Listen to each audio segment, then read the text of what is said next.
All right, good morning, everyone. Today is Friday, May 21st, and we are gathered as the Joint Standing Committee for the Environment and Natural Resources. We have one public hearing and then a handful of work sessions. For those of you that are here in the attendee space, I'll just list off the order of how things will go today, and I'll also put it in the chat. We're going to start out with a public hearing for 163. And then we'll move into work sessions, and we're going to go in this order: 1639, 1163, 1545, 1467, 57, 359, 911, 1631, 1505, and 1662. And then when we finish with all that, we have a bit of language review. And then we are done, and it will be the weekend. So let's go ahead and start off with introductions. Representative Ziegler, we'll start with you. You threw me off, Senator. Representative Bell isn't here yet, so. So the Z's go first. I'm a Representative Paige Ziegler from District 96, which exists in Waldo County. And I represent the 7 towns of Belmont, Liberty, Lincolnville, Montville, Morrow, Piermont. Representative Dudera. Good morning, I'm Vicki Dudera. I have my little grandson with me today, who you may hear a little bit. I represent District 94, the towns of Camden, Rockport, and Islesboro. And Representative Bloom. Good morning, I'm Lydia Bloom. I represent House District 3 in York. Representative Gramlich. Thank you, Senator. Good morning, everybody. My name is Lori Gramlich, and I represent House District 13, which is the lovely seaside community of Old Orchard Beach. And Representative O'Connor. Good morning, I'm Beth O'Connor. I represent the individuals of House District 5, which is Berwick and part of North Berwick. And Representative Hanley. Thank you, Senator. Good morning. I'm Jeff Hanley. I represent District 87, which is Pittston, Alna, Wiscasset, and Randolph. Senator Carney. Good morning, everyone. I'm Ann Carney. I represent Senate District 29. That includes South Portland, Cape Elizabeth, and a little bit of Scarborough. And my co-chair, Representative Tucker. You're muted, Representative. There you go. Good morning. Ralph Tucker from House District 50, which is half of Brunswick. Thank you. And I'm Stacy Brenner from Senate District 30, which includes most of Scarborough, part of Buxton, and all of Gorham, including 5 miles of the Mountain Division Trail. And we're also joined by Sabrina Carey, who's our clerk, and Dan Tardikoff, who's our analyst from OPLA. So we will move into our work session. Senator Carney is Representative Tucker is gonna launch us off for our committee bill, which is LD 163, an act to revise Maine's environmental laws. If you are in the attendee space and you're here to speak on this piece of legislation, after we move through legislators, we'll move on to the department, and then we'll have folks from the public. And it will take a minute for us to move you in and out of the space. But if you just hang in there and are patient, you'll find yourself coming through the portal, and then you'll be in our Zoom window. And with that, I'm going to pass it over to Representative Tucker to introduce our committee bill. Good morning, Senator Brenner and members of the Environment and Natural Resources Committee. I'm here to introduce LD 163, which is currently titled An Act to Revise Maine's Environmental Laws. Now, this title was simply a concept bill. So this morning, we're going to be listening to a more specific subject matter. In an amendment offered by Senator Carney, the title will be changed to, quote, an act regarding the regulation of air emissions at petroleum storage facilities. we are going to use this concept bill as a vehicle for dealing with this more specific issue. When the legislature ended the first regular session early, this committee was in the process of studying the 100-page DEP report on air emissions in the South Portland area. And we received that report in one of our work sessions. However, our statutory authority to take action on that study ended with the first regular session by surprise. Our only statutory authority to continue that discussion was in the former legislation that had expired. Therefore, this general concept bill is now the vehicle to continue the work that this committee has already been doing in this subject area. I just wanted to explain this procedural situation, which might be confusing to some people. But we basically are using the concept bill to continue work which we had already started 2 years ago and which is ongoing. This bill does overlap with another LD 1532 sponsored by Representative Morales, which deals with air emissions also. Both bills will be set for work session on Monday. The bills have a somewhat different focus. They're not identical. Thank you. I just wanted to explain the procedural situation. Thank you, Representative Tucker. Any questions for Representative Tucker from the committee? Okay, and we'll move on to Senator Carney. Thank you very much, Chair Brenner, and thank you, Representative Tucker, for explaining the bill and why we are here on 163 today instead of what we anticipated doing at the beginning of the session. So good morning, Senator Brenner, Representative Tucker, esteemed colleagues on the Environment and Natural Resources Committee. I'm Senator Ann Carney, and I'm pleased to testify in support of LD 163, now entitled An Act Concerning the Regulation of Air Emissions at Petroleum Storage Facilities. Want to give a special thanks, as I said, to Representative Tucker for offering LD 163 as the vehicle for bringing this legislation forward, and also to thank the committee for your consideration of this legislation offered as a committee bill in response to the January 1, 2021 DEP report on emissions from above ground petroleum storage tanks. The committee will remember that on February 10th, the DEP presented the report to this committee. Testimony was also presented by representatives of the oil terminal industry and by South Portland Mayor Misha Pride. Mayor Pride noted that South Portland is a very densely populated community, the numerous tank farms across a relatively small footprint, and their proximity to residences and schools are significant concerns for the city. Many of South Portland's schools, daycare centers, and homes are extraordinarily close to the oil tanks.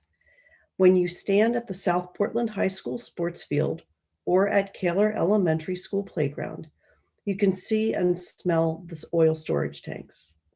Aerial photographs, which are attached to my testimony, and which I just realized I did not file online yet, but will do promptly after this hearing, will help you understand the concern that community members have about the tanks, and also the urgency of protecting the health of the children who attend daycare or school, as well as other members of the community who live nearby the tanks. I've also included in the information I'll be submitting a link to an Inside Climate News article that discusses in particular the public health concerns that are posed by the emissions. The DEP report indicates that the department was prepared to take certain steps to reduce emissions and protect public health. These include prohibiting switch loading insulating heated storage tanks to minimize temperature fluctuations, thus limiting emissions, and also using forward-looking infrared technology to monitor vapor leaks around the tanks. Those are specific sections of the report that will be cited in my written testimony. The DEP report, the South Portland Clean Air Advisory Committee, which was a municipal committee created by the city to look into this issue, and the passionate expertise and dedication of community members established that there's much more we can do to ensure that our laws and regulations better protect public health. In particular, we can measure the actual emissions rather than relying on the formula that is currently used, and we can implement practices that reduce emissions from the petroleum storage tanks. This legislation aims specifically to significantly strengthen our statutes and regulations in the areas that will be most impactful. It adds petroleum storage facilities to Title 39, Chapter 4, which is the improvement of air section of our environmental statutes. It also requires the Board of Environmental Protection to adopt rules related to emissions from above ground petroleum storage tanks. That includes heated, unheated, and gasoline. I'll go into a little bit of specifics about the proposed amendment to 163. The rules require, as a condition of licensure, the following: tanks greater than 39,000 gallons that are used for distillate fuel products must have floating roofs to prevent emissions.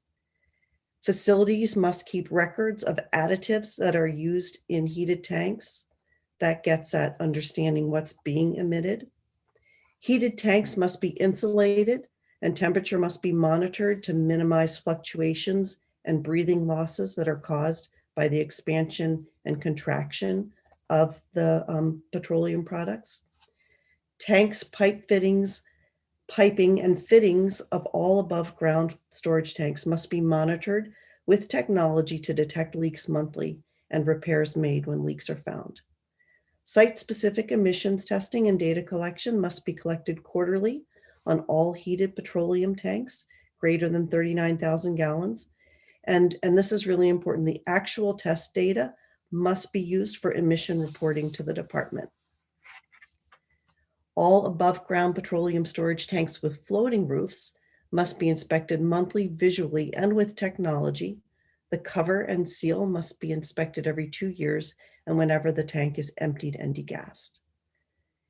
Seventh, an odor threshold must be established and the department must be allowed to delegate enforcement authority of odor control to a municipality upon request. Switch loading is prohibited unless the collection and control technology is used to capture VOCs. That's a very particular process that leads to a lot of emission of VOCs. A ninth, any modified or new bulk gasoline facility must meet best available control technology standards.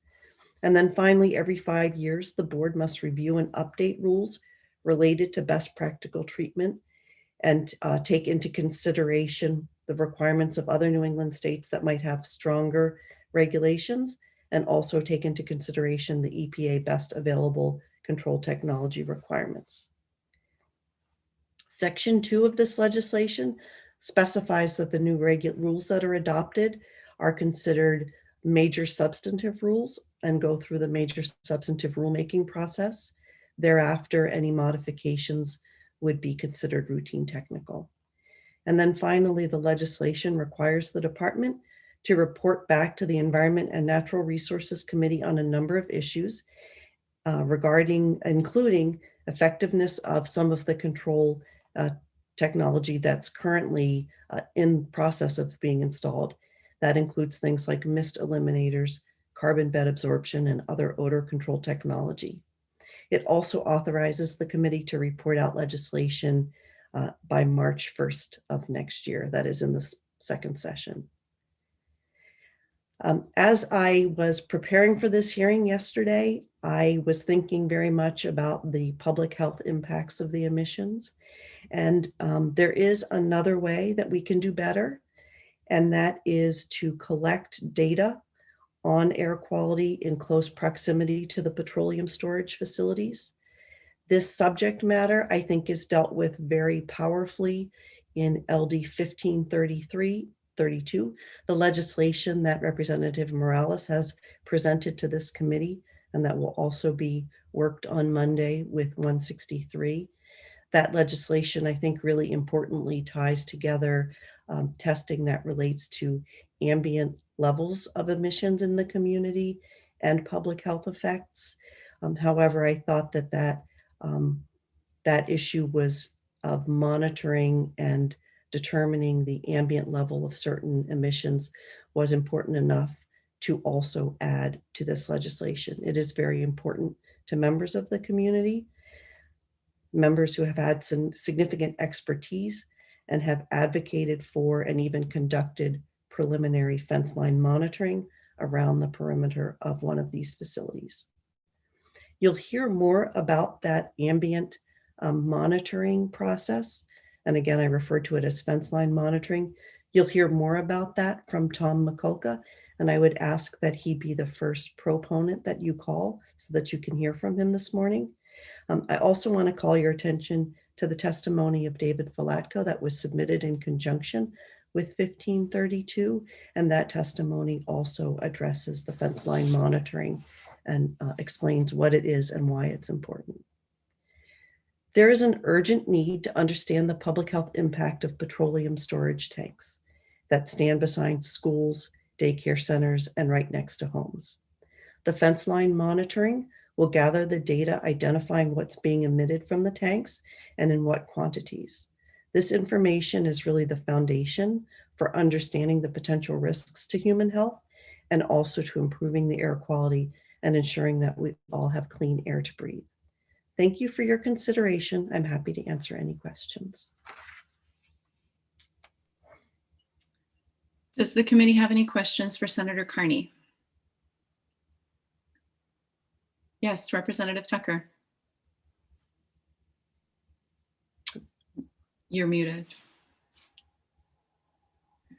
Although I'm technically the sponsor because we used a concept bill to bring this new bill, continue this work of the committee.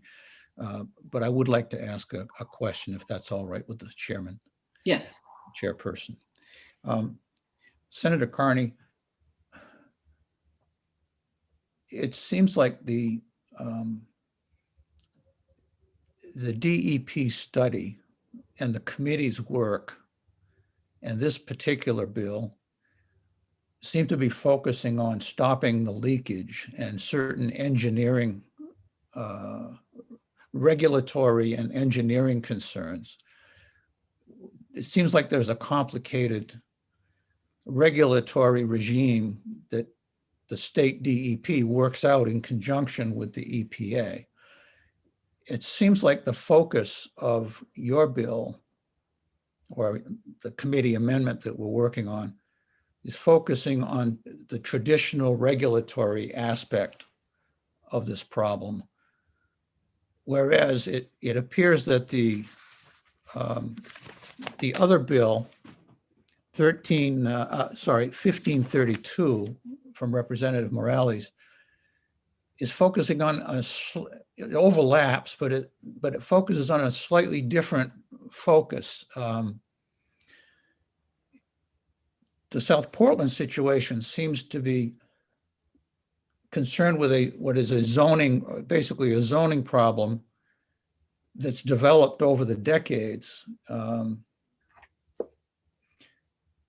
where you have oil tanks in close proximity with residencies, and zoning is traditionally a local issue. It also raises the issue more squarely of health effects and the role of the CDC in assessing that. But we have not in this committee or in your bill or in this committee bill we have not focused so much on the health effects and CDC. We've been dealing mostly with the DEP. Could you explain a little bit the kind of the differences between the amendment that you're proposing for the committee here and the type of different characteristics that are focused on in the Morales bill? Yes, so the amendment that the committee is offering to populate 163 was, originally was envisioned as growing out of the report that really, I think, focused on the regulatory structure. And I think that the amendment does that really well. As I have been working on this issue for several years, and I can appreciate that the regulatory structure that we are working on is different from the public health concerns that I think motivate all of us to really reduce the emissions. I think the public health concerns, I look at them when I think of kind of the structure of our administrative agencies and also of our regulations, is that they're like kind of in between.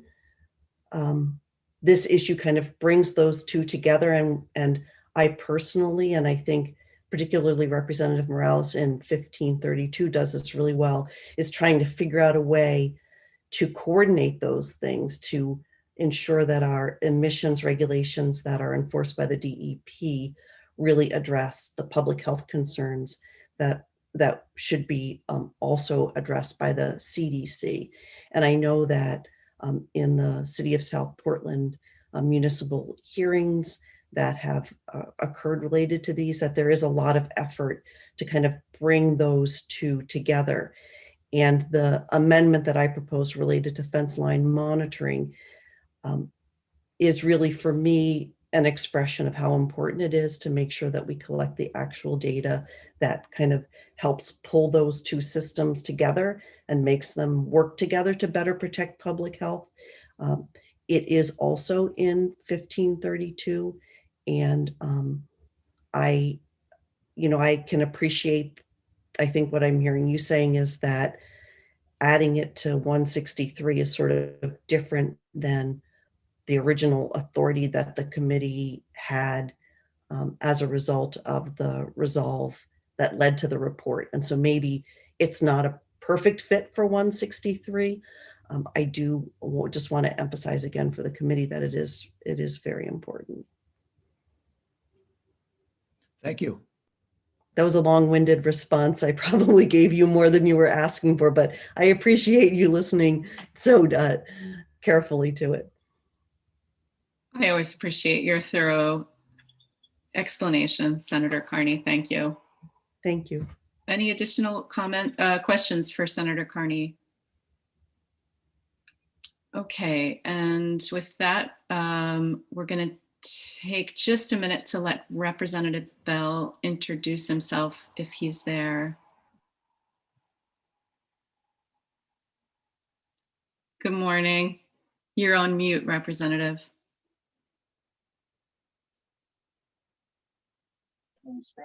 Good morning. I'm Art Bell. I represent House District 47, which is Yarmouth, Chesapeake, and Long Island.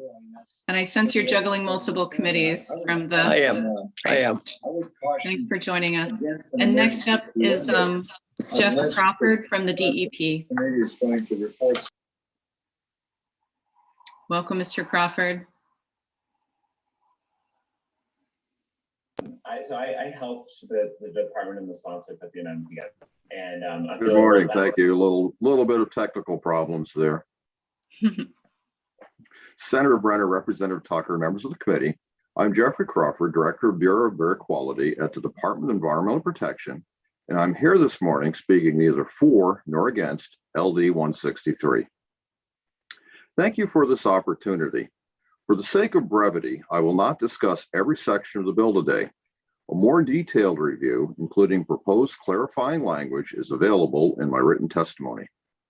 Much of the proposed language is consistent with actions the department has already initiated pursuant to its report to the committee entitled Measurement and Control of Emissions from Above Ground Storage Tanks, dated January 1, 2021.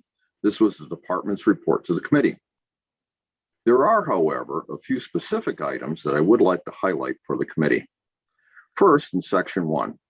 Section 1 of the proposal encompasses a broad range of new requirements specific to licensed petroleum storage facilities, with sections 1A1 through 1A4 consistent with recommendations in the department's report to the committee.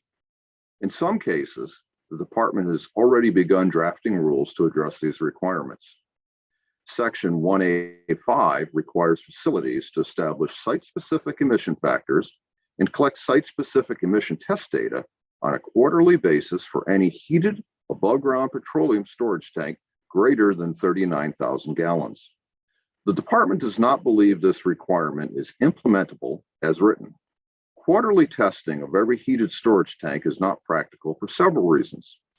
For example, some tanks may be out of service for several months a year, especially during colder months. Most importantly, tanks must be tested while they are working. In other words, while they are receiving product to capture emissions from that activity. In addition, facilities may only take deliveries a couple times a year. Although working losses might be simulated by pumping product in and out of tanks, the department recommends that site-specific emission testing be performed under normal operating scenarios, including tank filling on an annual basis when the tanks are already in operation. Additionally, it is unclear whether the proposal requires that a facility collect site-specific emission test data from each tank. There are scenarios where emission test data from a single tank could accurately represent emissions from more than one tank at a facility. Section 1A6 requires monthly inspections of above-ground petroleum storage tanks with internal floating roofs.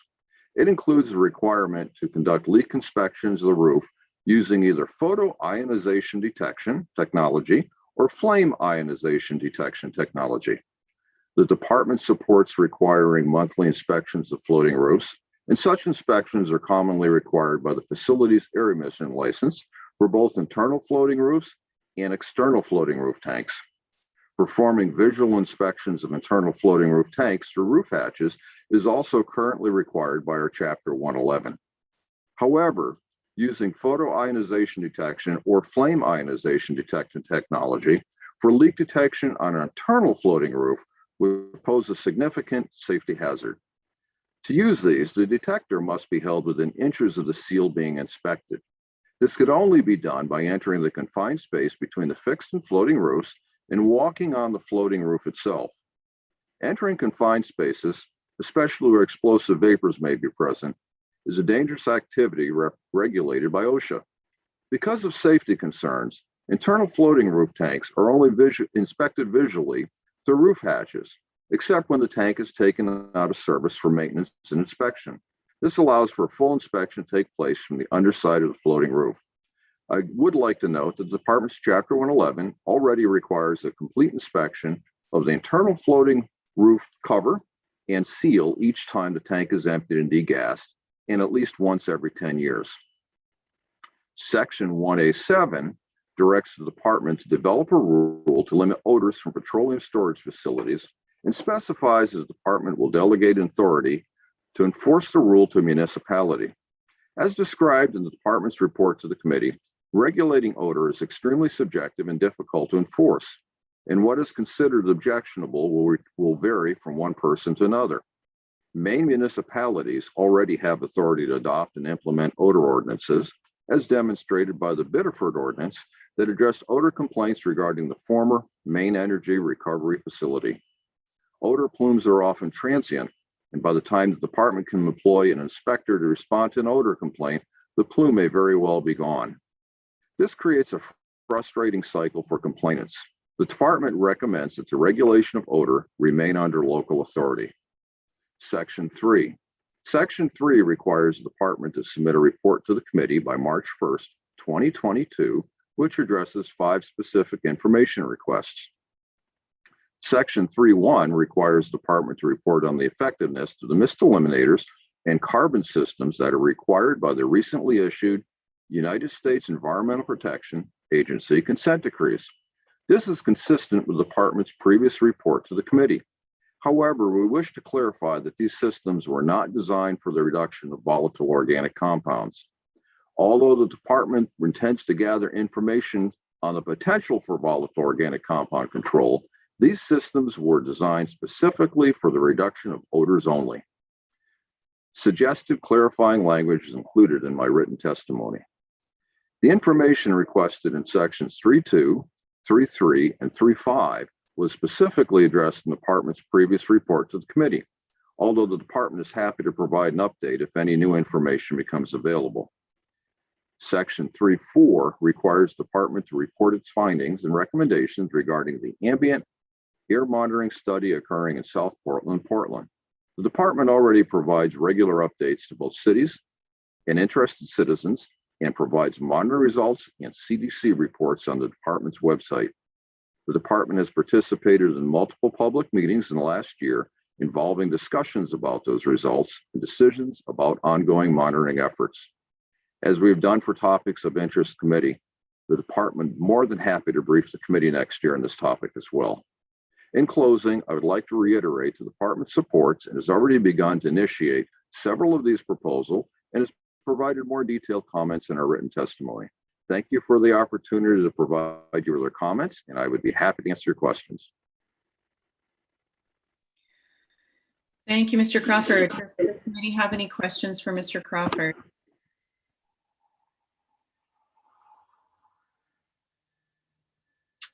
All right, not seeing any. Thanks for joining us. Thank you. Representative Morales is here. I'm sorry I missed you, Representative Morales, prior to bringing in the department. Welcome. Thank you so much. No problem at all. Good morning, Senator Brenner, Representative Tucker, and esteemed members of the Committee on Environment and Natural Resources. My name is Victoria Morales, and I represent South Portland and House District 33, and I'm here to testify in support of LD 163. I'm sorry, I'm going to put my headphones on. I have my 10-year-old doing hybrid learning.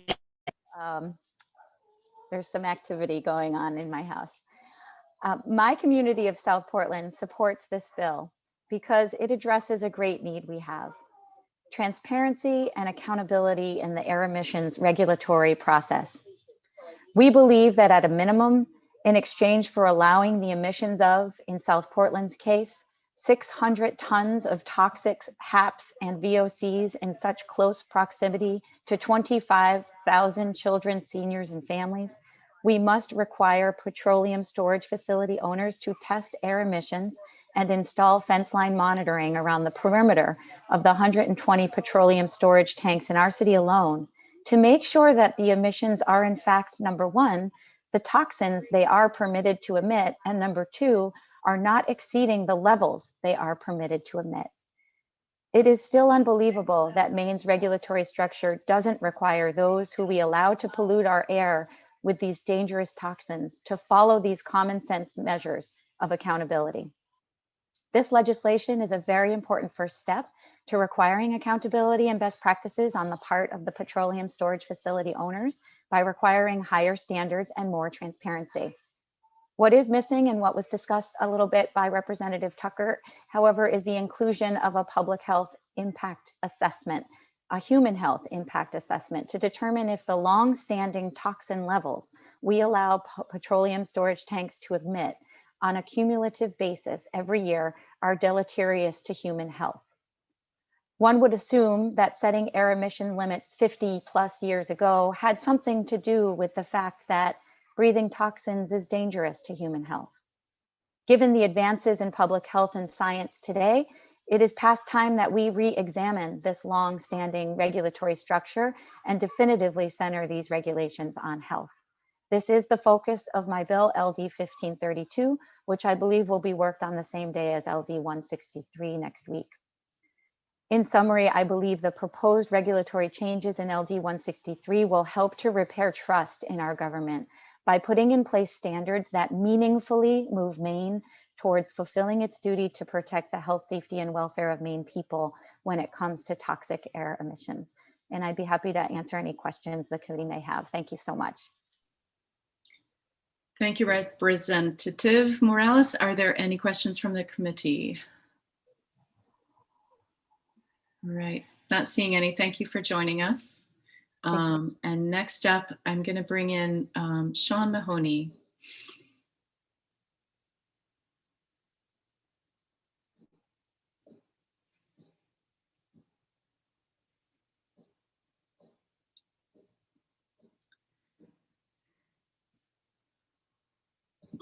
Welcome, Sean Mahoney. Good morning. I'm sorry, Senator Brenner and Representative Tucker. I'm a little slow on the draw. Okay. My name is Sean Mahoney. I'm with the Conservation Law Foundation, and I'm here to strongly support LD 163. I want to say at the outset my thanks to Senator Carney for her work on this, as well as Representative Millett, and also recognize the work that went into LD 1533 by Representative Morales. It's clear that the current regulatory scheme for above ground petroleum storage tanks is not working for the people of Maine, despite best efforts of the Department of Environmental Protection. The report that was presented to the legislature was a good report and a good start, but it itself had some weaknesses. There was a lot of reliance on regulations from Texas and California, but it appeared not to really take into account some of the effective regulatory schemes in some of our closest neighbors in Massachusetts, Rhode Island, and Vermont. And I think one of the things that LD 163 does is to essentially tell the department you need to take a better look at some of the regulatory schemes in those jurisdictions and implement them if they do a better job at regulating these sources of air pollutant emissions. Just for one example, with respect to the regulation of gasoline, in its report, the department notes that the storage and I'm looking at page 94 of the report. The storage and distribution of gasoline is already highly regulated at both state and federal levels. And then says additional controls beyond those required would not likely result in any meaningful emission reductions. That's correct. It is. They are highly regulated, but in Maine, we lag behind Massachusetts in certain respects. So in Massachusetts, the VOC limit for gas transfers at loading racks is set at 2 milligrams per liter. Here in the state of Maine, it's at 35 milligrams per liter. Seems to me those are the kind of discrepancies that LD 163 is asking the department to take a look at and either change to increase the regulation or to come back and justify why Maine shouldn't be as stringent in regulating emissions from these facilities as Massachusetts. I would also note that with respect to the odor issue, it is an issue. And I understand what Mr. Crawford was saying, that it's subjective, but I would also take a quote from Supreme Court Justice Potter Stewart in another context and say that when you smell it, you know it. And in the case of the odors that emanate from these facilities, it is clear that there is a problem. And it is clear that the current structure doesn't address that. Allowing and requiring the department to make a condition of permits for these facilities is responsive to the community's desires to improve public health and quality of living. I think that the other proposals in LD 163, combined with some of the really good proposals in 1532, are a great place for this committee to start its work session next week. And I will be available during that work session to provide more detailed comments if you'd like. Thanks for your time, and thanks for all your work on this bill and all the bills that have been before you this session. Thank you so much. Are there any questions for Sean Mahoney from the committee? All right, not seeing any. Thank you for joining us. Great, thank you. Have a good weekend. And next up is Sarah Woodbury. Welcome, Sarah Woodbury. Good morning. Good morning, Senator Brenner and Representative Tucker and members of the Environment and Natural Resources Committee. My name is Sarah Woodbury and I am the Director of Advocacy for Defend Our Health, and I am also a resident of South Portland. I am here to testify in support of LD 163 as it is proposed to be amended by Senator Carney. The so-called tank farm facilities in South Portland are a source of numerous well-founded concerns about the health and safety impacts on the community of South Portland. As we began learning more than 2 years ago, oil tank owners have violated safety regulations for allowable levels of toxic emissions from their tank farms, including the permitted limit of volatile organic compounds, or VOCs. Some of the groups most vulnerable to these toxic chemicals are pregnant women, babies, and young children. Toxic chemical exposure threatens children's developing bodies and brains with health harms that have lifelong impacts. Residents of several South Portland neighborhoods who have been disproportionately exposed to toxic chemicals because where they live happen to be where the global businesses that own and profit from the oil tank farms are failing to safeguard human health. LD 163 does several important things, including requiring quarterly emissions testing of all existing, new, or modified above ground petroleum tanks larger than 39,000 gallons. This section of the bill is of particular importance to the citizens of South Portland, as it will help the DEP to determine if the tanks are in compliance with current emission standards. While we support LD 163, there is no language in the bill to require fence line monitoring for petroleum storage tank facilities in densely populated areas. You've heard Senator Carney talk about this, as well as Representative Morales. This type of monitoring would provide critical data regarding the extent to which hazardous emissions are affecting the surrounding community. Additionally, LD 163 does not include language that would require permit limits to consider health impacts, something from our perspective that is incredibly important. LD 1532, which the committee heard on May 3rd, has this language included. So we would recommend that the committee pass both bills or further amend LD 163 to include this language. Protecting communities from impacts of emissions from petroleum tanks is important work. Therefore, we urge you to vote unanimously ought to pass with suggested amendments to LD 163. And as a resident of South Portland, I want to particularly thank Senator Carney and Representative Morales for their work on this issue. And also say that while I live in South Portland, I don't live near the tanks, but I can still smell the emissions occasionally in my neighborhood. And so this is a problem for everyone in this community. So thank you for your time, and I'm happy to answer any questions. Does the committee have any questions for Sarah Woodbury? All right, not seeing any. Thank you so much. Have a nice weekend. And next up is Tom Mikulka. Welcome.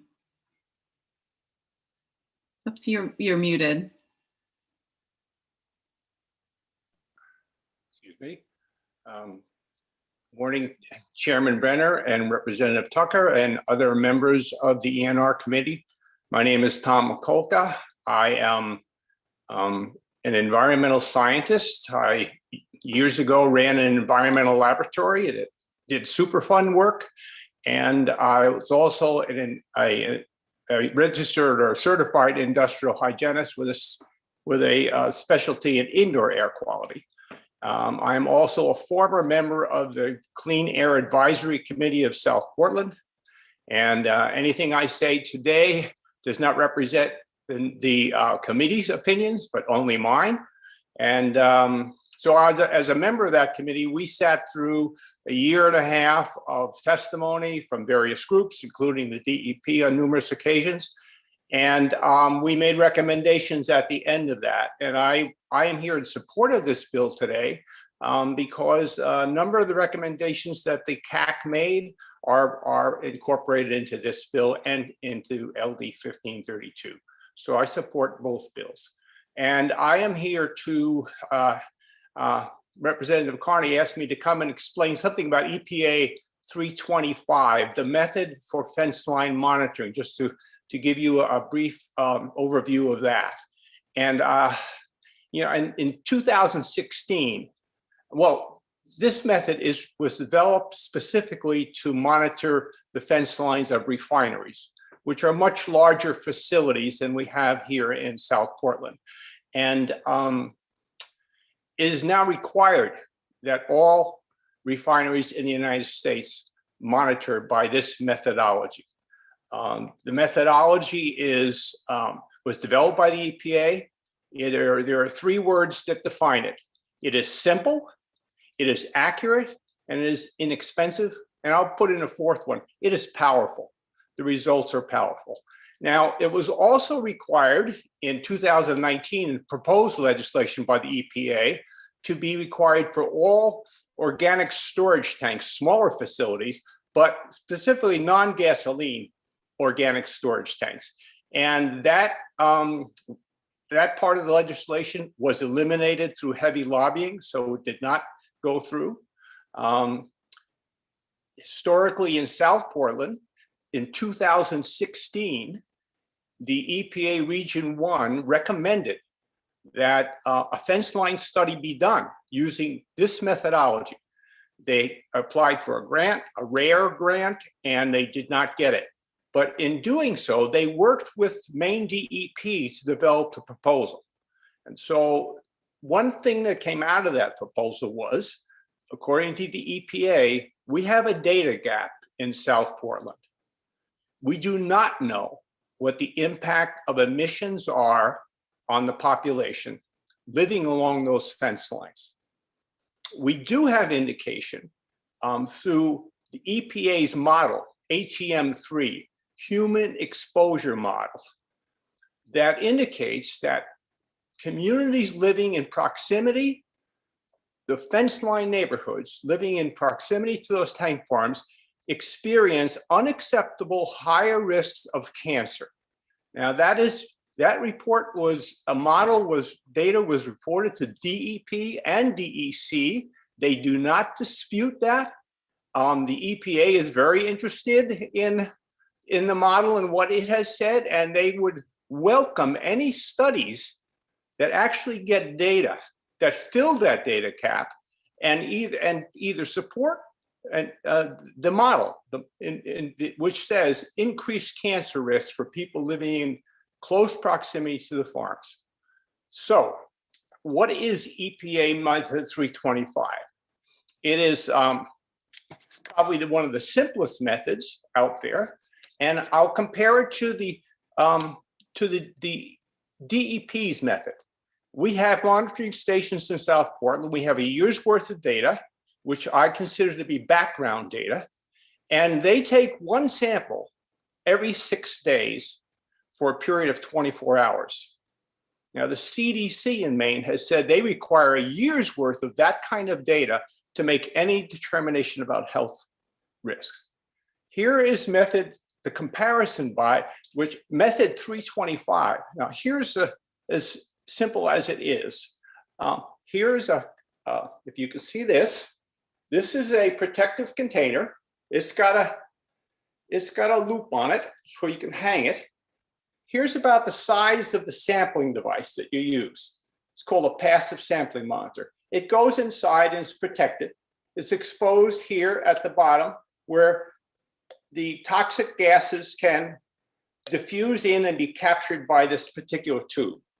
After 14 days of being hung on a fence line, this is sent off to a laboratory and you get results. And the laboratory determination is very sophisticated, but the actual sampling and getting the samples is like you could train a group of Boy Scouts or Girl Scouts to do this reliably.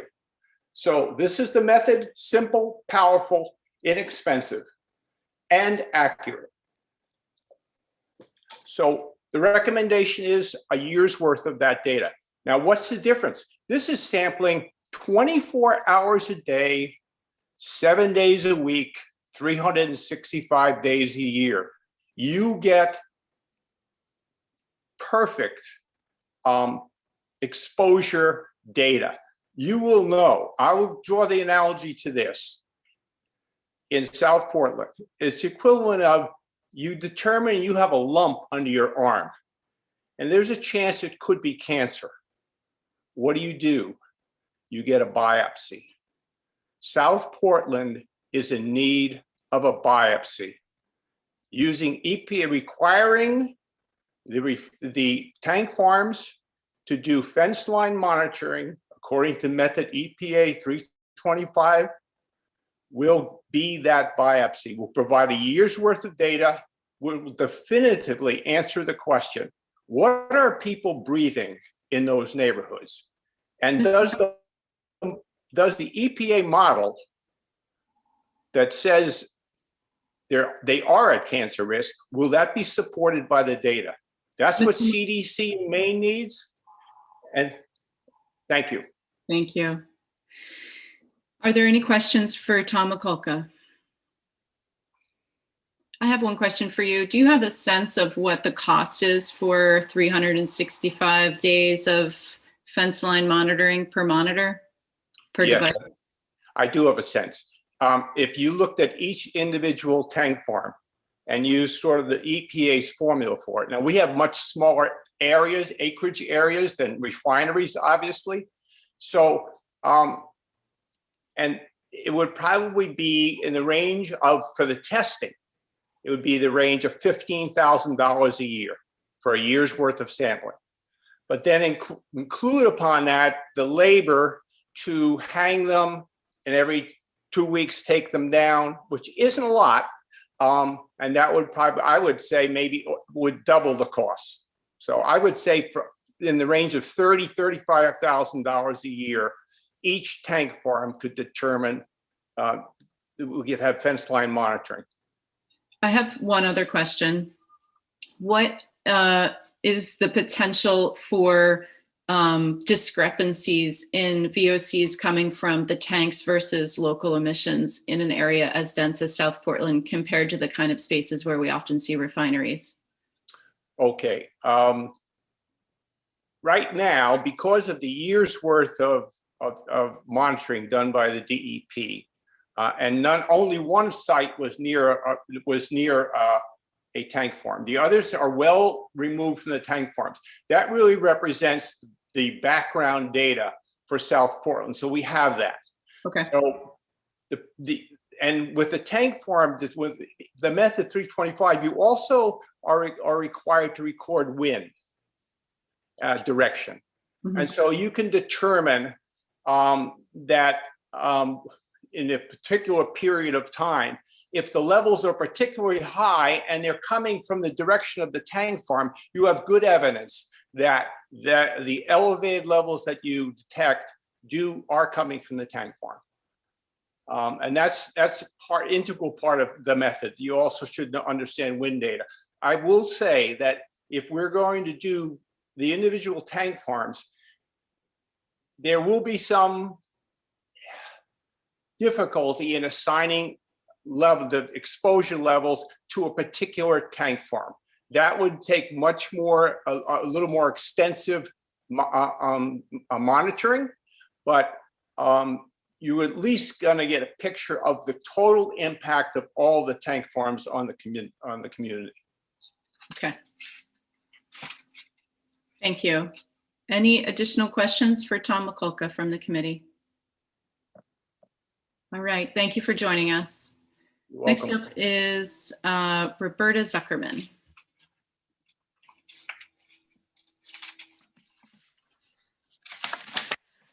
Good morning, Senator Brenner, Representative Tucker, and members of the Environment and Natural Resources Committee, and particular thanks to Senator Carney and Representative Morales. My name is Roberta Zuckerman. I live in South Portland. I'm speaking on behalf of Protect South Portland and the Tank Emissions Coalition of Maine, including 12 health advocacy and environmental organizations in support of LD 163, as well as LD 1532. You have heard how the emissions from these tanks cause burning eyes, nose, throats, headaches, dizziness, and nausea. Most alarming are the serious health impacts linked to the toxic chemicals being emitted, including respiratory illnesses, asthma, neurological problems with fetuses and young children being most vulnerable, and cancer. Air pollution is also known to increase vulnerability to COVID-19. Currently, the DEP permits allow 6 companies in South Portland to collectively emit almost 600 tons of VOCs and 104 tons of hazardous air pollutants per year in a densely populated area close to homes, schools, daycare, senior housing, community centers, and athletic fields. Approximately 1,500 of our children, K through 12, attend school within a half-mile of the tanks.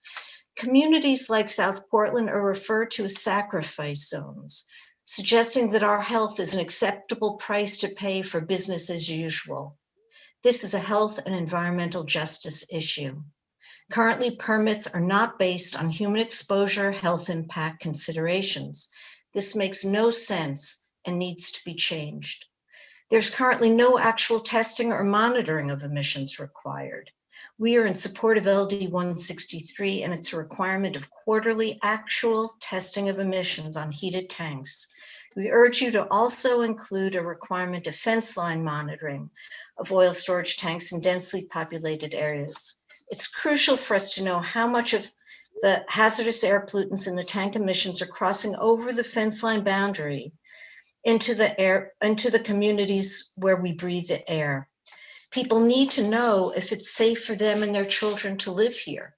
Fence line monitoring is a low-cost EPA-approved method that provides continuous monitoring around the perimeter of a facility which captures emissions that a single stationary monitor would miss. The presence of fence line monitoring has been found to serve as an incentive for companies to remain in compliance with their permits, and provides the needed verification for concerned communities surrounding facilities that the emissions are not damaging their health.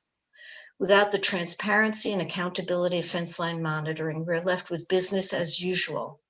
And business as usual for our developing children and the health of our community is not acceptable. Thank you. Thank you, Roberta Zuckerman. And you have 6 seconds to spare. Oh, boy. Are there any questions for Roberta Zuckerman? All right, not seeing any. Thank you so much for joining us. Thank you. And next we will move on to Priscilla Scarry.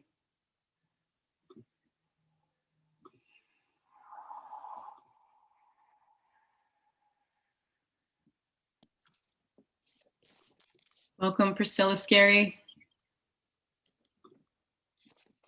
Oops. Thank you, Senator Brenda. Senator Brenda, Representative Tucker, and the ENR committee members. My name is Dr. Priscilla Scarry. I'm a naturopathic doctor practicing in South Portland, and I represent and speak on behalf of the Maine Association of Naturopathic Doctors and Elders for Future Generations, and I'm also a member of Protect South Portland. I applaud the close attention you have been giving to LD 163 and to Representative Morales' bill LD 1532. I am in support of passing Senator Arne Carney's amended bill LD 163. It is the emergency measure we need to deal with this emergent health issue, more evident now as our knowledge has grown about these toxic TAPs, as they are known. They're lurking in tank farm emissions, especially existing in this densely populated area of South Portland, and potentially any other area in Maine where above ground petroleum tanks, heated or otherwise, may exist. The extent of HAP emissions into the bodies of nearby citizens from nearby tank farms is unknown because there has never been any direct measurement of them at their source. And even though the technology now exists to do so, our present rules and laws are not adequate to deal with the issue. So I'm very pleased that your committee has the opportunity and the power to act on this problem in the form of an emergency bill. By respecifying the rules of licensure in LD 163, as Senator Carney has laid out earlier, those that would be required before licensing of any new or existing above ground petroleum storage facility, many crucial issues would be addressed. Unfortunately, however, LD 163 would not address all of the issues. Just a few short weeks ago, I was present and spoke strongly for Representative Morales' bill LD 1532, also dealing with these toxic hazardous emissions. An important aspect of both of these bills is the call for fence line monitoring. Given the emergency of this situation, the organ and inflammatory damage very likely happening at a cellular and genetic level of all those living near the tanks, but especially affecting the young and the unborn, there's no time to lose in putting this particular rule for fence line monitoring into place. Only then can we be assured of what may or may not be getting into the communities. Given new emergent technology and methods known and approved by the federal EPA, I would like to think that executives and lobbyists for the petroleum industry would follow suit, would want to know about and address the hazardous air pollutants along with any VOCs within these emissions, and take the same initiative and responsibility and integrity of action that they took toward the noxious odors involved with the tank emissions. And it could be done at their expense too, not the taxpayers. As Rachel Berger from Protect South Portland has often said, but especially in this age of global warming and of planetary and people damage, this is the cost of doing business. We are all interrelated. Our neighbors' health and well-being can no longer be taken for granted. Thank you for your work and your commitment to getting this done. Thank you. Thank you so much. Are there any questions from the committee? All right, not seeing any. Next up is Pamela Cragen.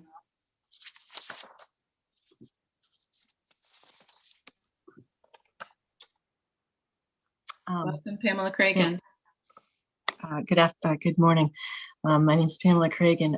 Dear honorable committee members, thank you for hearing our testimony today. Thank you to Senator Carney for putting together LD 163. I am the daughter of a retired Coast Guard officer who worked at the South Portland Coast Guard base. My father later became a ship captain who docked tankers at South Portland's fuel terminals. He was responsible for pumping millions of gallons of petroleum products into the tank farms. Because of my dad's activity on the waterfront, our family has been aware of environmental problems at the tank farms for decades, yet as a fourth generation South Portlanders, we did not know that the oily fumes we breathe contain cancer-causing toxins until recently. Considering our family history of cancer, we now call these fumes cancer fumes. Right now, during this hearing, it is possible that an oil tanker is unloading and blasting enormous bursts of cancer fumes into the playgrounds and athletic fields for 5,000 children in South Portland. There will be no public warning, not even a sign on the fence to let parents know that their kids are increasing their lifetime cancer risk as we speak. The need for fence line monitoring is obvious in this example. You may hear from opposition today that there is no heightened cancer risk in South Portland. That is because the cancer rates are averaged over all of Cumberland County. You may also hear that the 6 tank farms in South Portland account for 1% of the VOCs in Cumberland County, yet the tank farms are responsible for 70% of the pollutants in South Portland. From DEP air monitoring, which was triggered by a public outcry due to global and Sprague's pollution crimes, we discovered that both cancer-causing benzene and naphthalene exceeded Maine's ambient air quality guidelines.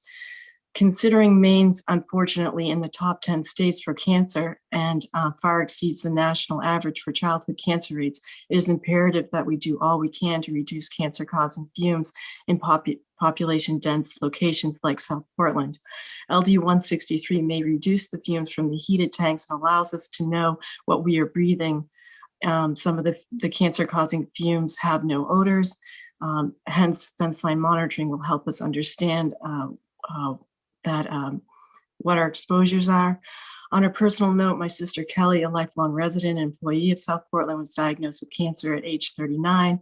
It is possible that her cancer was triggered by one too many bursts of these fumes. It is also possible that the tank fumes damaged her immune system in a way that she could not fight the cancer, and she passed at age 46. This fight for safe air in South Portland and around the state is vastly imbalanced by the high-paid lobbyists and legal teams and an industry that is worth trillions worldwide.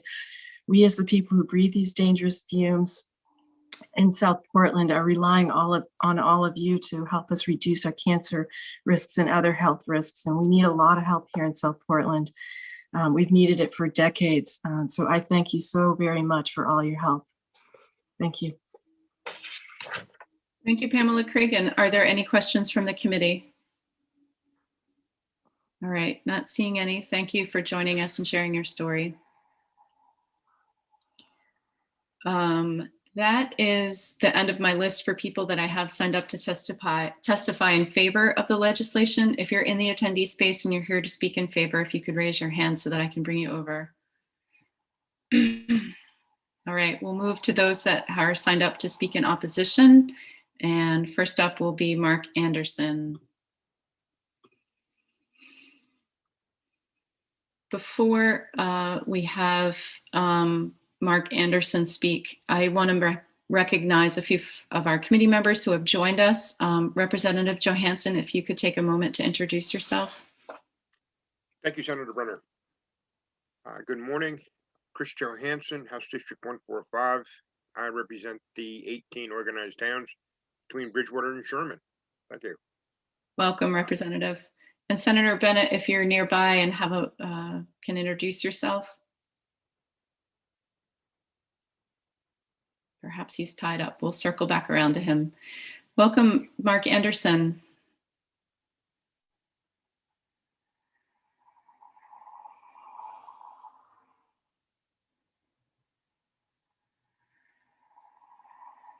You are muted. You're still muted. Thank there you. You go. Perfect. Welcome. Good morning, Senator Brenner, Representative Tucker, and members of the committee. I am speaking in opposition of this bill.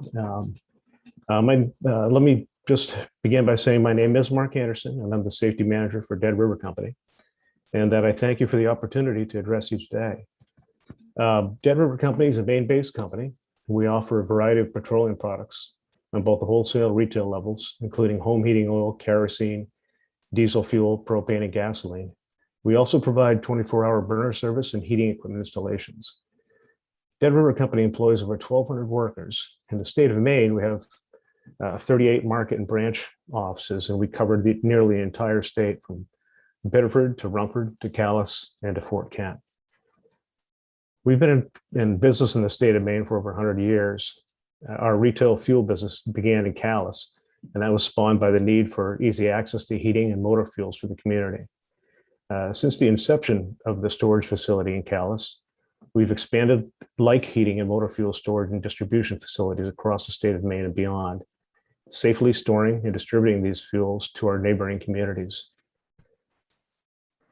In the history of Dead River Company, we've never received odor complaints from any of these types of tanks.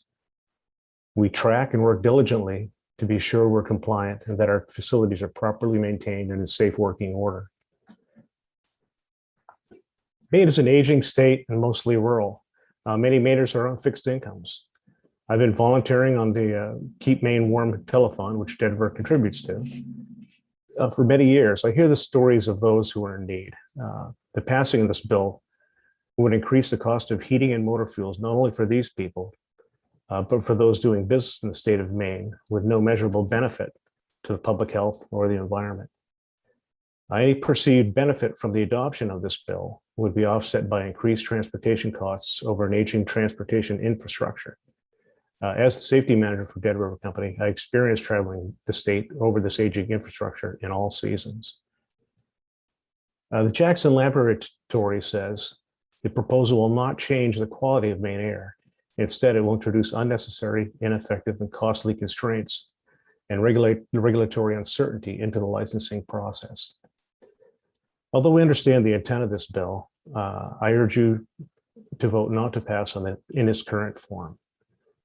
Thank you for your time. I'd be happy to answer any questions that you may have. Representative Johansson. Thank you, Senator. Thank you for your testimony, Mr. Anderson. I'm wondering how we got into this position where we are today. Did you plunk your tanks down in the middle of the community next to the schools, or did they move in around the tanks? How did we get here where we are today?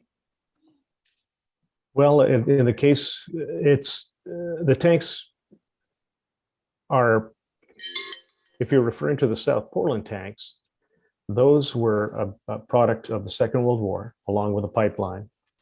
And some of those tanks were actually placed following the Second World War on facilities where Liberty boats were built for the war effort. There's also, if you're referring to the tanks at Dead River Company, many of those tanks, we have some very old facilities. Many of those tanks were put in place at a time when there was the need for heating and motor fuels in those communities, and then the communities built up around them. Calais, for instance, our legacy site, was a frontier town at the time, very small, and the town built up around it.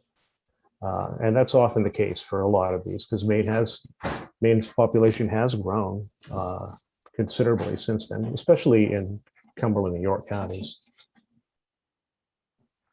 Representative Johansson, did you have a follow-up? No, but I'd like to thank Mr. Anderson. That clears that up pretty good for me. Thank you. You're welcome.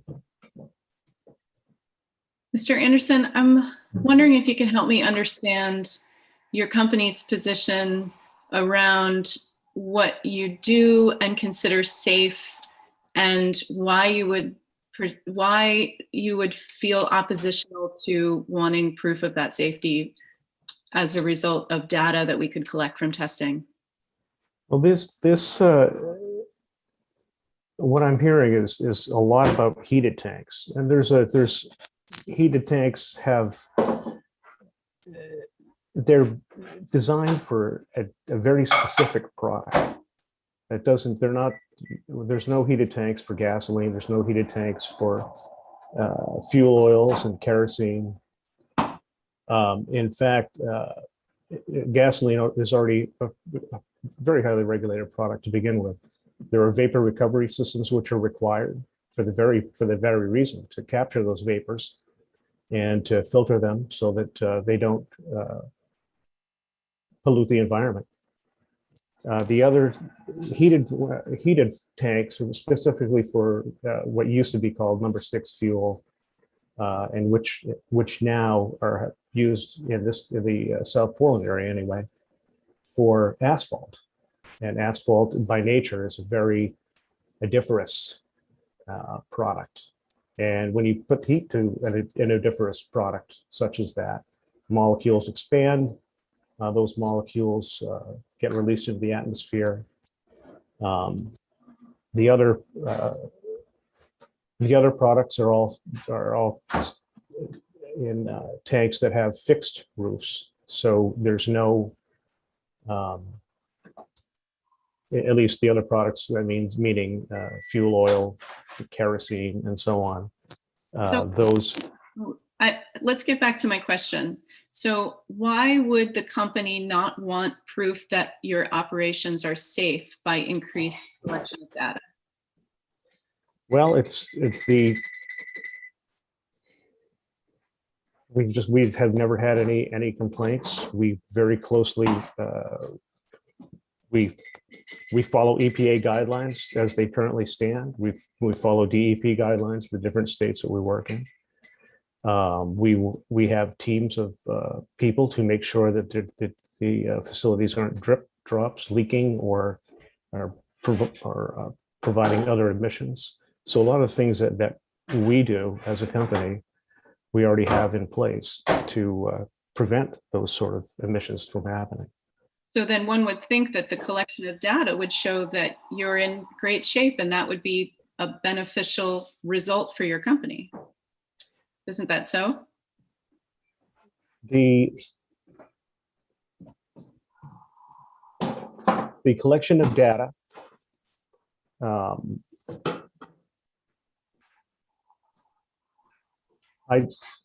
with the little emissions that there are from our facilities, I think the collection of data would not necessarily prove anything. Okay. Does anyone else on the committee have any questions for Mark Anderson? All right. Thank you for joining us. Thank you. Have a good weekend. All right, and next up is, oh goodness, I lost my list. William Ferdinand. Hi, Mr. Ferdinand. Bringing Mr. Ferdinand over.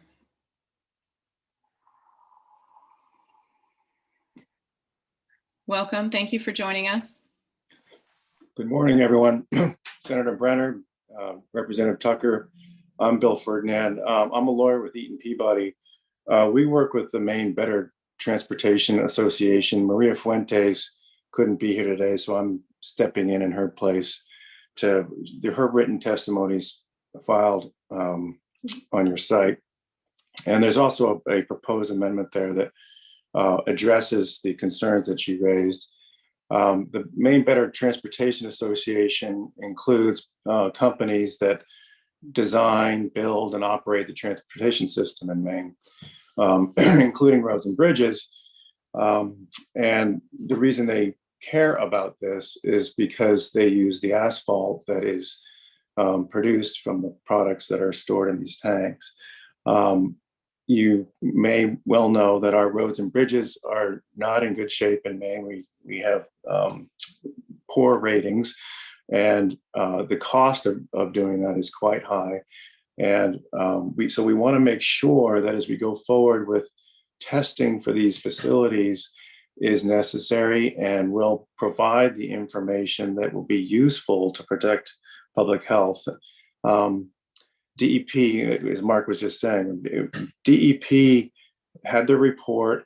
I think the bill follows a lot of that report, but it does add some things, as Jeff Crawford mentioned, that go beyond what they would do. So we have the proposed amendment that Maria posted tries to get at some of those things that were not part of the DEP report or would not necessarily add actionable information. And to answer your question that you had for Mark as well, is I think you want to make sure that the testing protocol and the monitoring protocol provides information that is useful to take action. You don't want to do a lot of testing and extra cost if at the end of the day, the VOC testing or whatever you're going to do for naphthalenes or anything really is not actionable enough because there are other sources.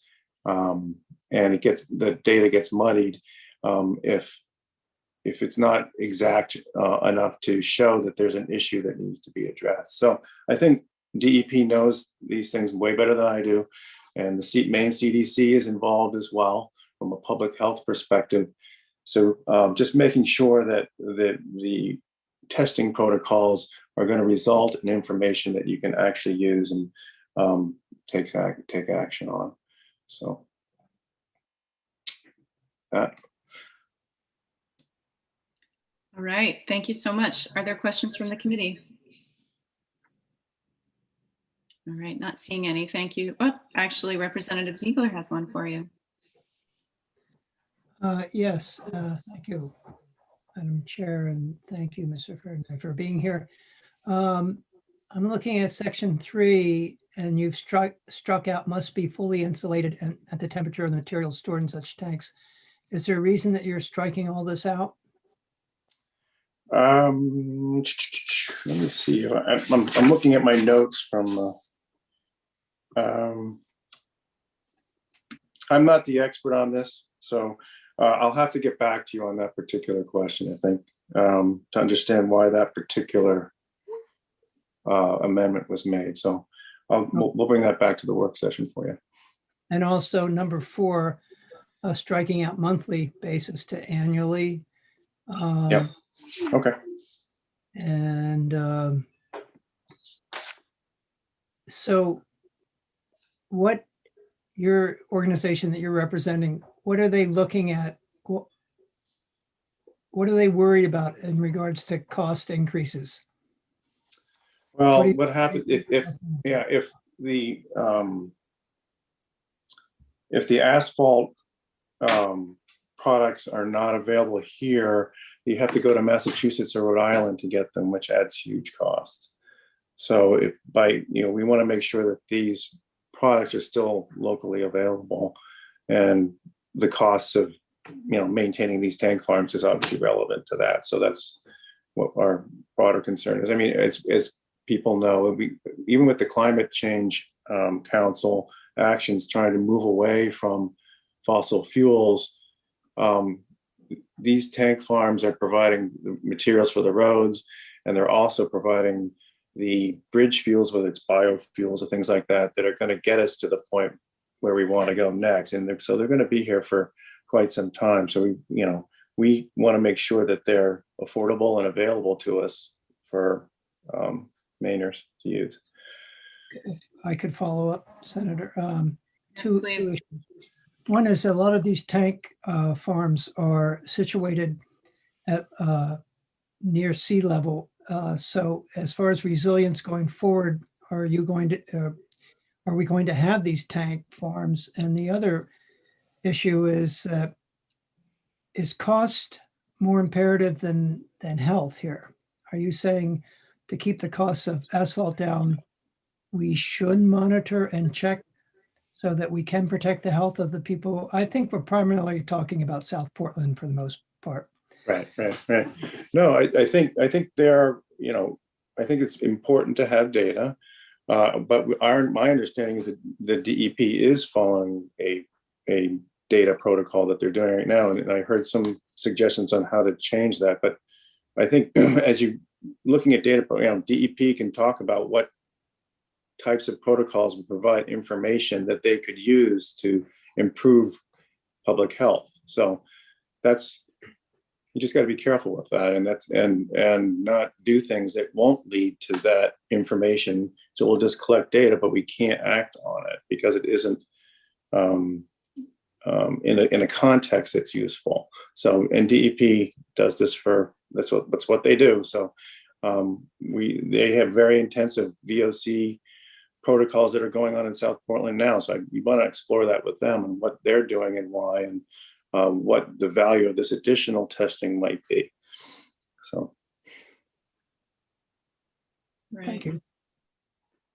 Any additional questions? All right, thank you so much for joining us. Next up is Irv Smith.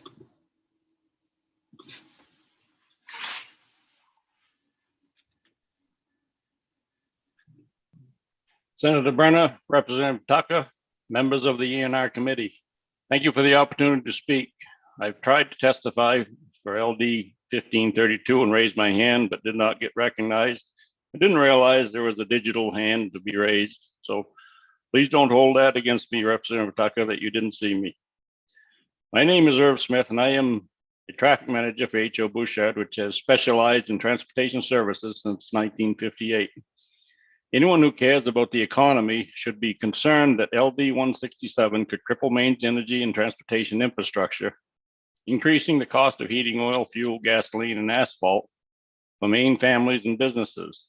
And if you listen to people with fancy degrees at the CDC and DEP, they will tell you they can't say the bill will have any measurable benefit to public health or the environment. From what I understand, the DEP is having air monitors surround the terminals in South Portland like an invading army. They found the air is just as good in South Portland as it is in Presque Isle. I don't see why we wouldn't just let the DEP do its work before you start jumping the gun. They have got all the power they need if they think there is actually a need to act. All of the science is what they say on the news. Those tanks have been in South Portland for more than 100 years, and we are lucky to have them. We sure would not help the environment by forcing trucks to drive all the way to Massachusetts, Rhode Island, and beyond in order to get products like asphalt, gasoline, and distillates. And we could see the cost go up significantly, and even more than that. And unfortunately, we currently have a huge shortage of qualified licensed CDL drivers to do this as well. You want to have a green economy and reduce carbon, then we need more low carbon renewable biofuels that can be produced right here in Maine, like Senator Troy Jackson wants to do. Using our existing liquid fuel infrastructure, we can meet Maine's decarbonization targets in a faster and more cost-effective way than almost any other strategy. So let's all slow down and put our thinking caps on. I encourage you to look at the facts before making a decision that will have ripple effects for families and businesses across the entire state. Thank you for your thoughtful consideration and your service. Thank you, Irv Smith. Are there any questions from the committee? All right, thank you for joining us. Thank you. At this time, that's everyone that I have who is signed up to testify for this legislation. If you're here in the attendee space and you would like to testify, if you could raise your hand and we can bring you over.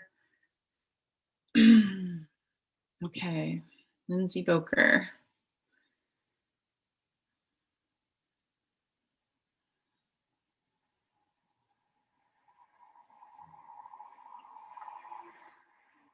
Welcome, Lindsay Boker.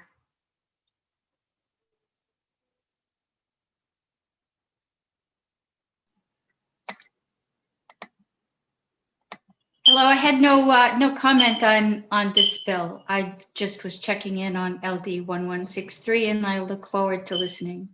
Great, wonderful, thank you. We're gonna move you back over. Okay, and with that, I believe we are finished with the public hearing for LD 163, and we will schedule a work session at a later date, which won't be too much later since we're almost done with our committee work. Thank you so much, Representative Tucker and Senator Carney. I'm gonna suggest a 3-minute break for me. And then we'll be right back and we'll dive right into our work sessions. Thank you.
Thank you, everyone. I realized with caucus that I've been sitting here for a while and I just needed a quick moment. So we are going to open up a work session for LD 1639, an act to protect the health and welfare of Maine communities and reduce harmful solid waste. This was a bill that was brought to us by Senator Carney. Dan, we will look to you. Okay, I have a a somewhat lengthy analysis. I don't know if you want me to go through the whole thing, or if there was a specific plan that would make that not a great use of our time. My sense is that this is a bill that we are intending to carry over. Senator Carney? Thank you for recognizing me, Senator Brenner. Yeah, I did want to speak on the issue of carryover, and I am not intending to cut off any discussion of LD 1639, but my sense is that this is legislation that we need a little bit more time to work on. I personally need a little bit more time to reach out to my colleagues about the legislation. And I also had intended to present the committee with a definition of environmental justice as an amendment to the legislation. And I just simply haven't had the opportunity to do that. And so for all of those reasons, I would make a motion that we carry over LD 1639 to the second session. I'll second the motion. Is there any discussion or any interest for Dan to give us a brief analysis, a highlights only analysis? Shall we go ahead and vote on a carryover? I think this can be a show of hands, correct? It's easier, I think, for Sabrina and I if we do roll calls on this sort of thing, because I will need to include that information on a carryover request. Okay. If you don't mind. I don't mind at all. We're ready when you are, Sabrina. Okay. Senator Brenner. Yes. Representative Tucker. Absent. He's having some internet connectivity issues. Senator Bennett. Yes. Representative Hanley. Yes. Senator Carney. Yes. Representative Bell. Yes. Representative Bloom. Yes. Representative Dudera. Yes. Representative Gramlich. Absent. Representative Johansson. Yes. Representative O'Connor. Yes. Representative Toole, absent. Representative Ziegler. Yes. 10 yes, 3 absent. Great. Thank you, everyone. And with that, Representative Tucker, before we close out, we're voting on a carryover for 1639. Would you like to record your vote? I would vote yes.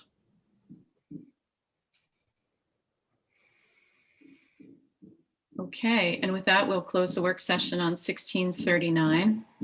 And we will open up a work session for 1163. And to refresh everyone's memory, 1163 is an act to reduce pollution by prohibiting metallic mineral mining. And we have tabled this twice, and so now it's back in front of us again. And one of the co-sponsors is here yes, Representative Tucker.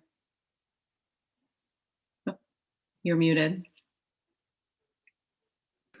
I do that every time. I'm sorry. Okay.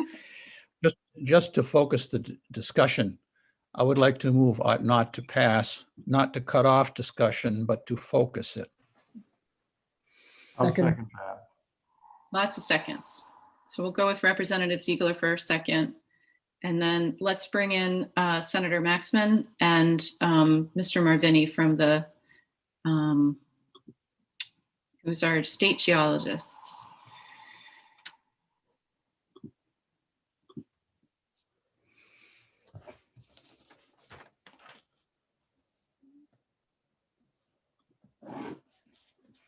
Welcome, Senator. Good morning. Did you have some thoughts about 1163 that you wanted to share with us? Sure, yes, I'm here in Representative O'Neill's stead as she's taking a final exam for law school right now, but I've been working with her closely on this bill. As was mentioned before, we put this bill in after learning more about the Wolfton mine that is going on up north. And after the public hearing, we have been talking with advocates in the departments about other solutions short of a ban on metallic mining in Maine. A lot of the advocates pointed to the need for more thorough process around an exploratory permit. And so we talked with the department about that. Some of the input that we got back from the department is that it might be helpful to have more staff to oversee the exploration phase of these mines. We'd also heard that Wolfton is making a bit of a mess up north, and there's not really a framework to enforce that. So I think all of that is to say is that it does seem like there is some need here, but I think exactly how we go about that is unclear despite multiple conversations and our best efforts, and respect where the committee wants to go on this one.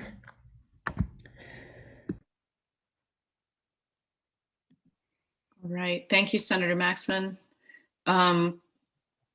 Mervini, do you have a comment from the, as the geologist? Good morning, thanks. Yeah, Bob Marvin, state geologist. Regarding this, these comments that we've heard that Wolfton is making a mess in their exploration activities, my department through the Land Use Planning Commission has not received any complaints from anyone regarding those activities. The DEP has not received any complaints regarding activities there. And myself and staff from the Land Use Planning Commission and the DEP have visited the exploration activity, ongoing active exploration activity, multiple times. And we noted some very minor issues that were quickly corrected, but we definitely do not support a comment that, that the exploration was creating undue environmental damage anywhere in the area. We also visited remediated drill sites that were very well done. They were all grassed over, no runoff, very healthy looking. So we are just not seeing the problems that have been widely reported, and we've been there multiple times. Any comments for Mr. Mervini? Representative Hanley. Yes, I'm going to support the pending motion not to pass. And having sat on this committee with Representative Tucker in the 127th, the mining issue was just absolutely eviscerated. I mean, we went from one end of that issue to the other. And what came out of it finally is a very good bill. And I think to talk about eliminating it or reinventing the wheel, and especially with the testimony we just heard from Mr. Mulvaney, is counterproductive. But thank you. Thank you, Representative. Representative Johansson. Thank you, Senator. Folks, this operation is up here in my district, and it's not closed. Anybody can come and go out of that operation they've got going up there. And so I pop in, pop out without notices and stuff like that, and it's a lot less disturbance than you would see in a wood cutting operation, which is customary for that whole area up there. So this, if you drove through it, you wouldn't know there was a mine exploration of any type going on there, because there's just very little activity. You might wonder what they're doing, because it's not a woods operation, but there is not even close to what you would call a mess going on there.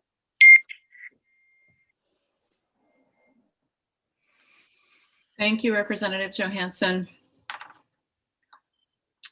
All right, any further discussion? I think we're ready for a vote, Sabrina. Thank you, Senator Maxman and Mr. Mervini. Okay. Senator Brenner.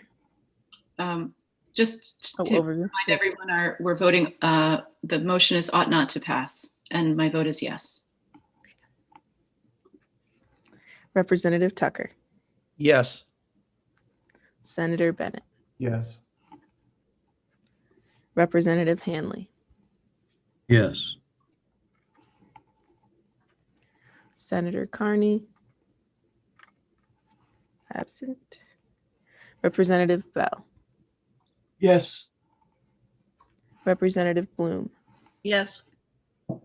Representative Dudera. Yes. Representative Gramlich. Absent. Representative Johansson. Yes. Representative O'Connor. Yes. Representative Toole. Absent. Representative Ziegler. Yes. 10 yes, 3 absent.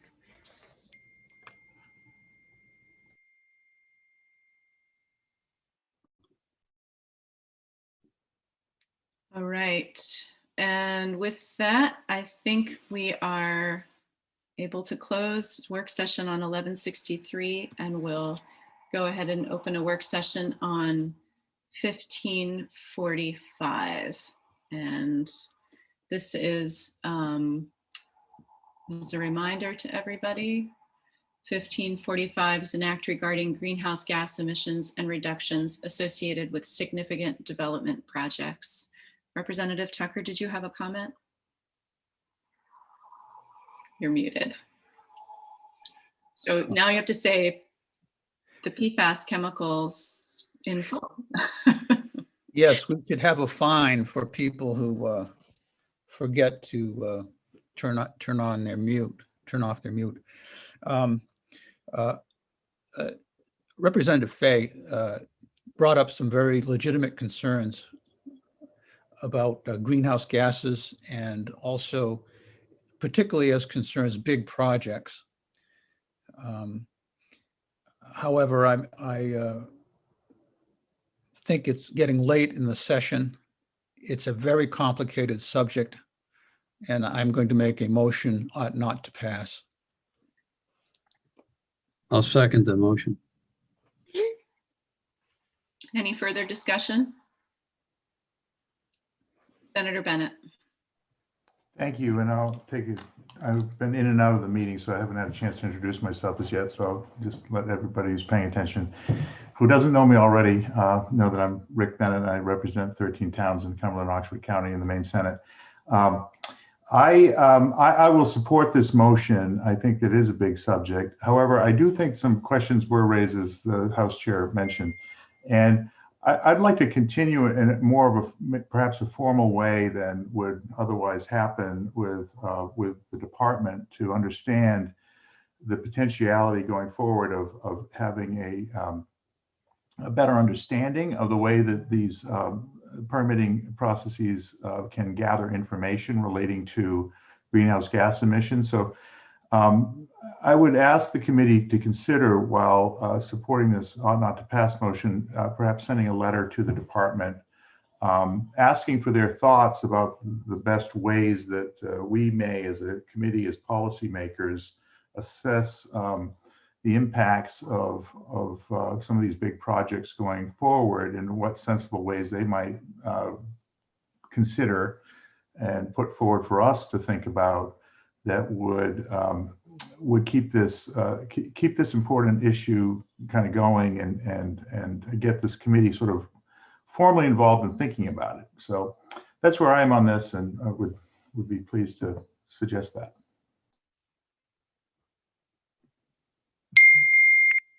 Representative Ziegler.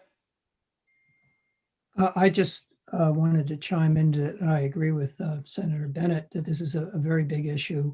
And this bill, I don't think, was quite ready to deal with it. It wasn't clear enough on that. But we do need to deal with this issue going forward. And if a letter is that way, I would agree with it. Representative Bloom. Yes, I would also agree that a letter is good because one of the things brought up in this was about building codes. Perhaps that was another avenue to achieve some of these goals. And it's something that the Climate Council has been looking into. And I believe that we should mention that in the letter, that the Climate Council could take it up in the buildings and maybe do a little more investigation and to discuss it more fully because of this legislation. That would be my suggestion to add to that letter. I love when we all get along. Any further discussion?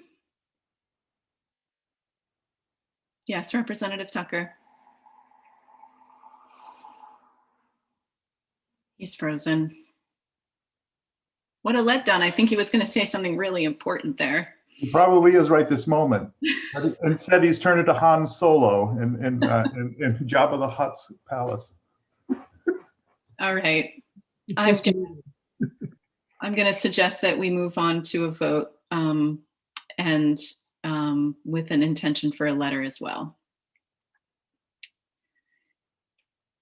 And the question is ought not to pass.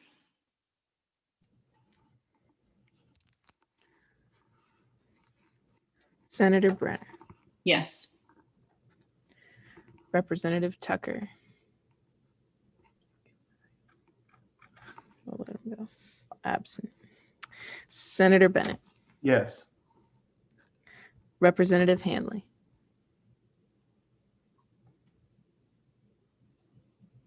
Yes.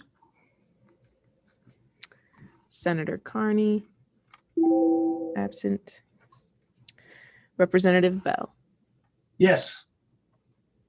Representative Bloom. Yes. Representative Dudera. Yes. Representative Gramlich. Absent. Representative Johansson. Absent. Representative O'Connor. Yes. Representative Toole. Absent. Representative Ziegler. Yes. 8 yes, 5 absent.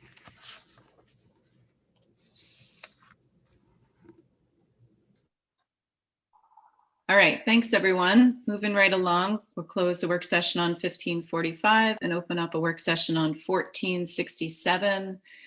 And to remind everyone, this is Representative Dudera's bill, an act to promote a circular economy through increased post-consumer recycled plastic content in plastic beverage containers. Yes, Representative Dudera. Thank you. Thanks, everybody. Good to see everybody this morning. Just want to make a comment. We had a BABLO reach out to us today, and that's the Bureau of Alcoholic Beverages, and I forget what the LO stands for. And they have raised a legitimate concern. This bill was amended at the request of the DEP to make the initiators of deposit the ones who would collect be the ones in charge rather than the manufacturers, the initiators of deposit, and consistent with the bottle bill. However, BABLO covers a whole bunch of spirits, and they have reached out and said they really don't know what's in the bottles, and they won't be able to come up with the figures that we need. So we are working out, and I'm hoping that maybe Mr. Poulin from BABLO is on.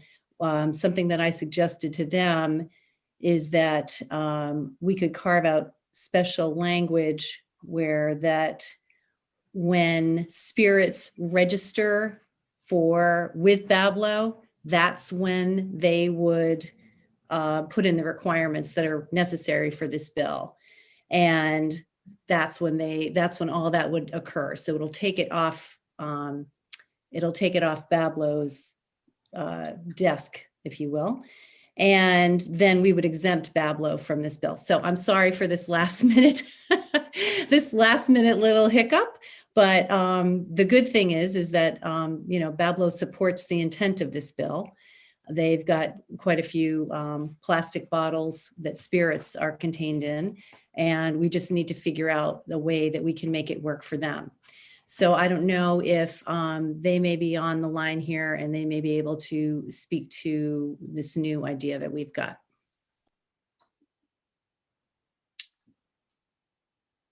All right. So Dan? that might be Tim Poulin, perhaps. Okay, let's bring Mr. Poulin over.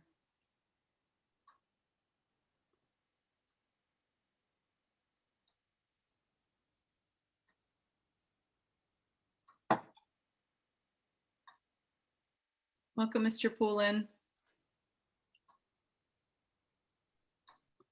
Good morning. Happy Friday to everyone. Thank you. Did you have some thoughts that you want to share about this issue? Yes, thank you for allowing us to speak to the committee this morning about this issue. And so Bablo is, with the LO is lottery operations, for those who didn't remember that. So yes, the Bureau is the initiated deposit when it comes to the spirits business in Maine. So we're one of 18 controlled jurisdictions that control the sale and distribution and pricing of spirit products in the state.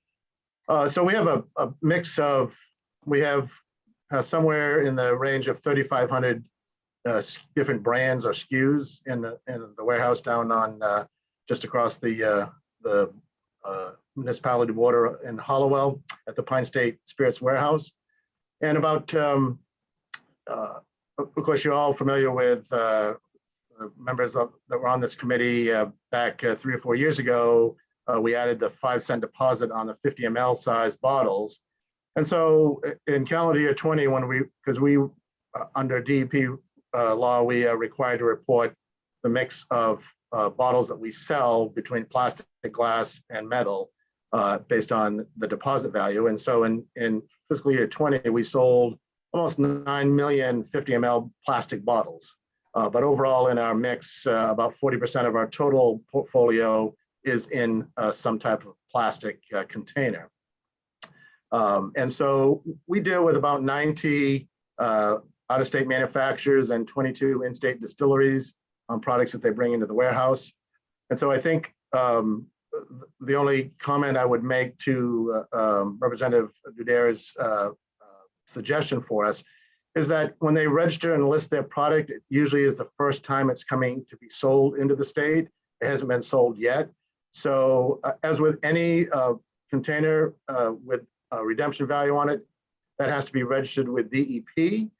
And so I might suggest that we explore the opportunity that the suppliers would need to comply with the requirements of LD 1467 at the time of renewal of their bottle with DEP. That seems to be a more appropriate time for them to do that.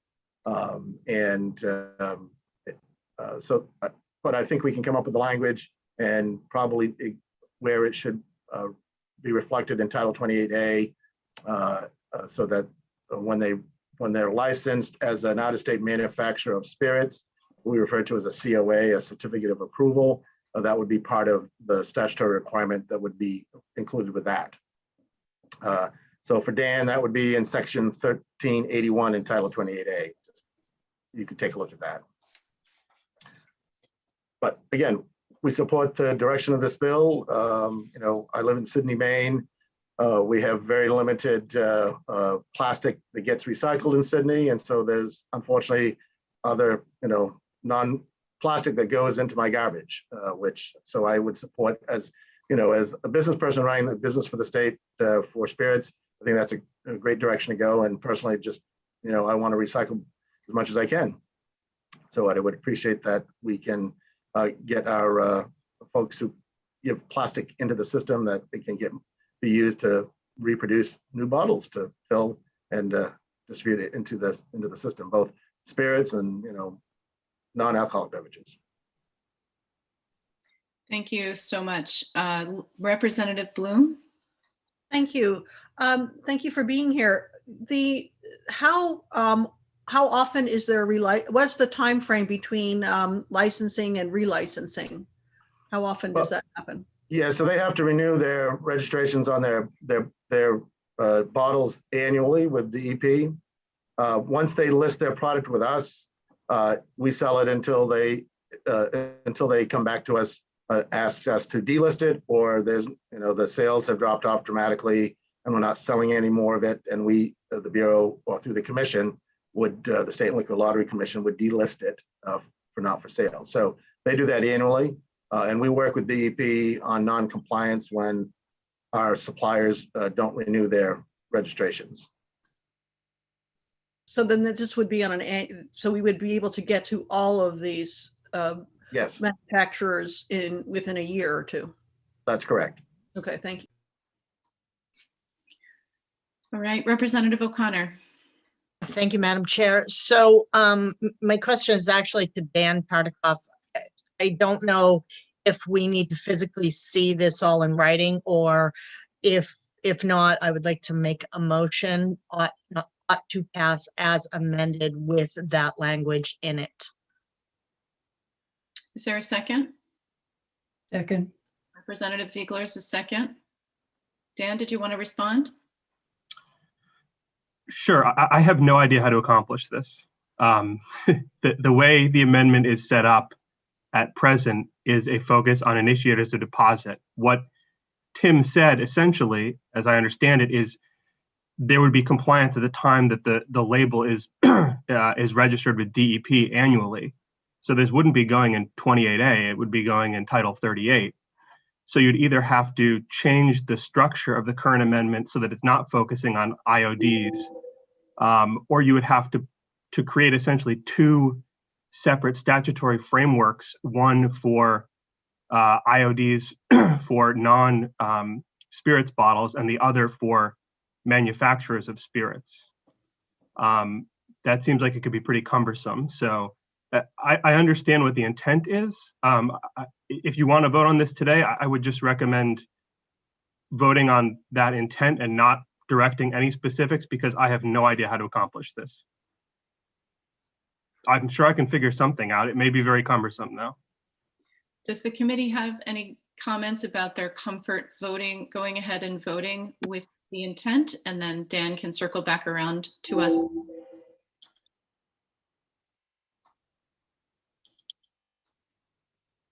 I think it's fine. Representative O'Connor. So I trust Dan and his intelligence just 100%. So I have full trust. Senator Bennett.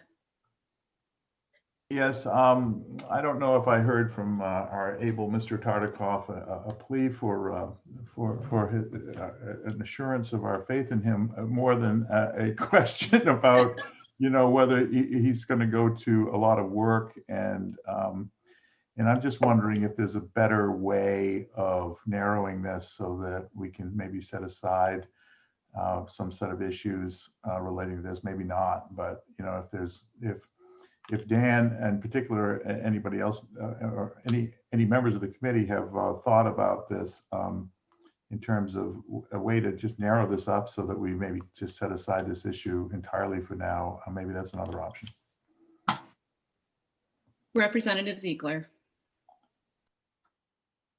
I trust Dan 98.5%. And the other 1.5%, I think you're pretty good on too. But I think if we vote on this today, we can reconsider, correct? Correct. And also on when Dan comes back and gives us a language review, then at that point, we could vote to reconsider. Am I correct? Yes. So I feel very comfortable. I'll say 100%, Dan. I really do trust you 100%. Just wanted you to sweat a little. I want to go ahead with the vote. Roll it. Dan.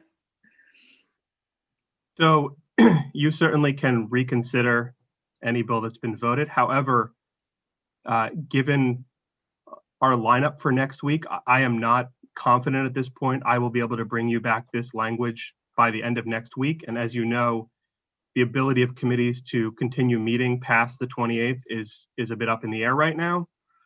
You cannot reconsider a bill unless you meet to do it. So I wouldn't want to bring you back an amendment that no one likes and you not have an ability to reconsider it. So I'm just throwing that out there. I think to answer Senator Bennett's question, I certainly don't want to suggest which way the committee might go, but I believe perhaps the issue that Bablo has raised is created by the fact that the original bill focused on the manufacturer and the amendment shifts to the initiator of deposit. So I don't believe they had the same issue with the original bill because the manufacturer would be dealing with that on their own. One option, and this is probably never recommended to start coming up with ideas off the top of your head, but one option is you could exclude spirits manufacturers from the proposal and just move forward with non-alcoholic beverages. I don't think there's a lot of beer in plastic bottles, but certainly there's wine bottles that you heard about. You could even consider putting in a reporting requirement in the bill to have a report come back, perhaps from DEP with consultation from Bablo next session to recommend methods of including liquor manufacturers in the bill. Representative Dudera, do you have a thought about that as the bill sponsor? Thank you. Yes, I even put my hand up. Look at that. Thank you, Senator Brenner. I mean, I think the basic thing is, Dan is correct. We started off with the manufacturers. We went to the initiators of deposit because that is how the DEP feels they can best manage this. So that's why we're working from the initiators of deposit.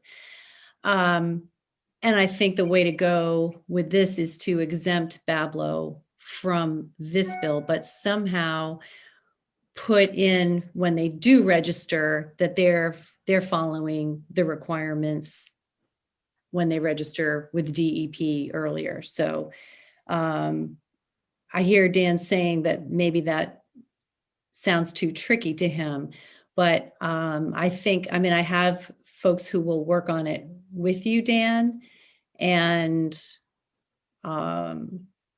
I don't know if that helps or gives you any more comfort that I think we could. I have total confidence in you, and I think we could figure it out. But I hear what you're saying. Representative Ziegler. Okay, so if Dan can't figure it out and it's going to take more time next week, could we vote to reconsider and carry over?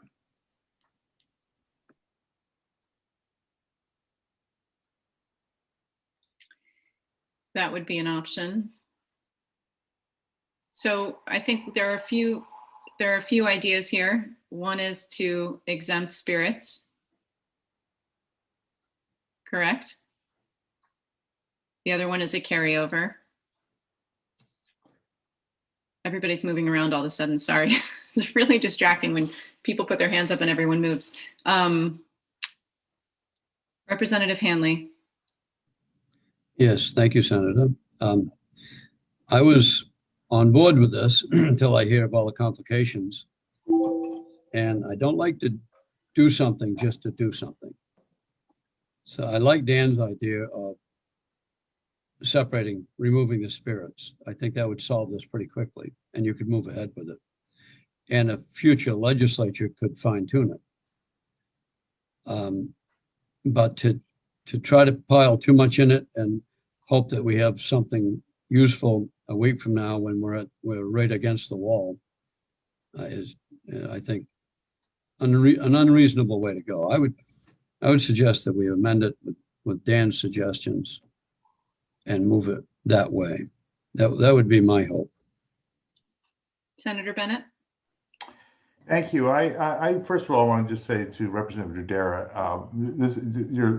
you've done an amazing job with this bill and bringing it a lot closer to something which is, I mean, it's right on the cusp of being a really nice, tidy piece of legislation. I would encourage us just to, along with what Representative Hanley was saying, let's grab what we can now. Let's exempt the spirits, and let's get a report back and collect some information, and then do the report back in such a fashion that we can create a bill next year and see if we can address that side of things. That would be my suggestion. Let's get this moving and get it done now, rather than carry it over and faced with the same issues next year. Thank you, Senator Bennett. Representative O'Connor. Thank you, Madam Chair. So yes, I would be happy to change the ought to pass as amended to exempting the spirits, and hoping we get something better. You know, we can pen something next year, and just to take this bite out of the apple right now, if it's amicable to Representative Dudera. Representative Dudera. Thank you. Well, I have to say, I mean, I did like the tidiness of keeping it to everybody that the bottle bill affects. So if we exempt the spirits, then we're not keeping it to, you know, everyone that's under the bottle bill. But, you know, this is an issue. This is something that just comes up today. So it is hard to try to figure it out with the pressure and on the fly here. And I wonder if, you know, do we have time to take this up if we have a couple of more days to take it up on Monday? And I also see Mr. Poulin with his hand up, so I'd like to see if he's got a suggestion as well. Thanks. Let's bring him. Got to bring him back in, sorry.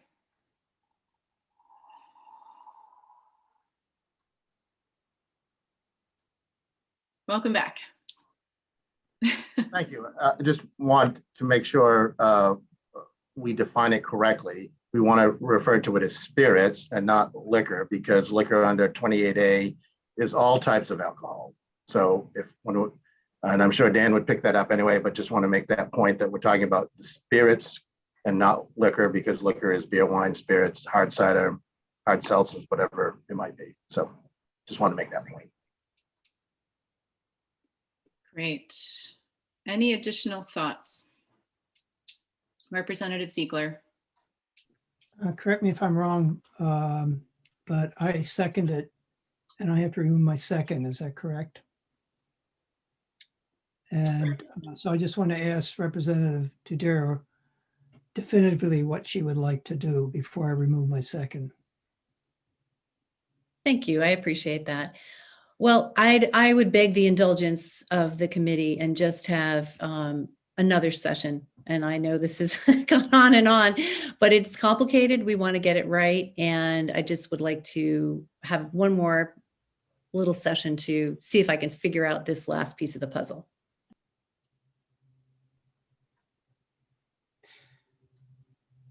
Representative O'Connor. I would rescind my motion for Representative Dudera and offer up a tabling motion. There a second? Second. All right. Show of hands for a tabling motion. All right. Have a great weekend, Representative Dudera. Appreciate it. I'm gonna need all those spirits I can get. Thank you. And by the way, I rescinded my second so that Representative O'Connor could remake hers. So we're all legit. Much appreciated. I think I'll buy some lottery tickets too. Thank you. All right. And with that, we'll close the public hearing on LD 1467, and we're going to open a public hearing on LD 57. And for the committee's clarity, LD 57 is an act to reduce the landfilling of municipal solid waste. And this was introduced to us by Representative Tucker. And Dan, do you have any thoughts you'd like to share with us about LD 57? Sure. I just sent you an analysis and I'll go through it if that works. That would be great. Thank you. So this bill repeals the existing $2 per ton municipal solid waste or MSW surcharge statute and the laws governing solid waste management. It also amends the state's waste handling fee statute to impose a $1 per ton disposal fee on all MSW disposed of at a commercial, municipal, state-owned, or regional association landfill. During the 129th legislature, the ENR committee considered LD 988. The majority report amendment to LD 988 is identical to LD 57, except that it includes an allocation, which I'll get to later. The minority report on that bill was ought not to pass, and it was not enacted before the 129th legislature adjourned for good. As I've noted in the analysis for you, the current $2 per ton MSW surcharge in Title 38, Section 2204 provides that unless otherwise provided by rule adopted in accordance with another subsection, the DEP shall impose a fee of $2 per ton on any MSW disposed of at a commercial, municipal, regional association, or state-owned landfill, except that there is no fee on MSW generated by a municipality that owns the landfill accepting it or that has entered into a contract with a term longer than 9 months for disposal of the MSW in that landfill facility. As noted by multiple speakers, the exception provided in the shaded language above results in the vast majority of landfilled MSW not being subject to the surcharge. The bill would repeal that $2 per ton surcharge and instead include in Section 2203A a $1 per ton surcharge with no exceptions. In its written testimony, DEP noted that based on 2018 to 2019 data, the $2 per ton surcharge generated on average an annual fee revenue of $227,425, all of which was collected on MSW disposed of at the Juniper Ridge landfill. DEP estimates that a $1 per ton fee without exceptions could yield between $370,000 and $400,000 annually, as based on that same 2018 to 2019 data. It's worth noting there's some discrepancy between these revenue estimates provided by DEP and the revenue estimates that were included in the fiscal note from 988. And again, I will get to that in a second. The DEP noted in its testimony that this fee revenue is and would continue to be deposited into the main solid waste management fund to be used for a number of waste management related activities, including the funding of grants to public and private entities through the main solid waste management diversion program in 2201B to support composting, organics recovery, recycling, or other diversion related programs or initiatives. Aroostook Waste Solutions, which operates 2 small municipal landfills that serve about 73% of Aroostook County's disposal needs, is estimated to increase municipal disposal costs by around $50,000 per year. According to AWS, that cost will reduce municipal revenues that would have been spent on other services. They also noted that the nearest non-landfill MSW disposal option is in the Bangor area, more than 3 hours away from where they're located. The Maine Rural Water Association also opposed the bill, arguing that the increased disposal costs represent another potential rate increase for utility ratepayers. And then finally, there's a note here from me. The bill proposes in Section 2 to repeal Section 2204 in its entirety, and I described that section earlier. In addition to that $2 per ton MSW surcharge that I went through, there is a subsection 4 in that section that includes the following rulemaking provision, and I've included it here. It authorizes the department to adopt rules imposing per ton fees on any MSW disposed of or received for processing at a commercial, municipal, regional association, or state-owned solid waste disposal facility, solid waste processing facility, incineration facility, or solid waste landfill. And those are major substantive rules. This language was added to this section by the ENR committee during the 127th legislature as part of a sort of omnibus solid waste bill that, among other things, added to the Maine revised statutes the food recovery hierarchy and the Maine solid waste diversion grant program. This language in 2204-4 is a broad authority for DEP to establish by major substantive rule per ton fees on MSW disposed of at a variety of solid waste facilities, including incinerators and landfills. It should be noted that 2203A, where the $1 per ton surcharge is proposed in LD 57 to be enacted, contains a similar provision authorizing DEP to adopt fees by rule on any of the wastes listed in that section. However, it's limited to landfills only, and I've included that section there. I'm noting for you here that you may want to consider whether that broader DEP authority to adopt waste disposal fees in 2204 subsection 4 should be retained as it currently is, or its substance merge with the authority in 2203A. And I would note, because I'm sure Representative Tucker is thinking this, why didn't we catch this last time around? I don't really have an explanation for that. I should have caught it last time, but this is something for discussion. The majority report amendment to LD 988 described above included an allocation of $27,500 at DEP to allow for the expenditure of the additional revenue anticipated to be raised through the waste fees changed the amendment. The fiscal note estimated that the net impact of those changes is estimated to be an ongoing annual increase of $55,000, which they prorated in half in fiscal year 2021, which would go to the main solid waste management fund with the DEP. So as I noted previously, DEP estimated going from, with the bill enacted, going from about 227,000 per year to 370 to 400,000 per year in fee revenue. Per 988 from last year, that was estimated to be an increase of only 55,000. Regardless, it's estimated to be an increase, but I guess it's all relative. So I'd be happy to answer any questions anyone has. Thank you, Dan. Senator Bennett? Thank you, Madam Chair. To get the conversation going, I'd like to move ought to pass as amended with the change that Dan flagged, where we would move into paragraph 3 of the new bill, the substance of paragraph 4 from the existing law under rules. Second. Any further discussion? I second. I heard that one. Sorry. I wasn't, did you hear that too, Sabrina? That second from Representative Tucker? All right. Representative Hanley.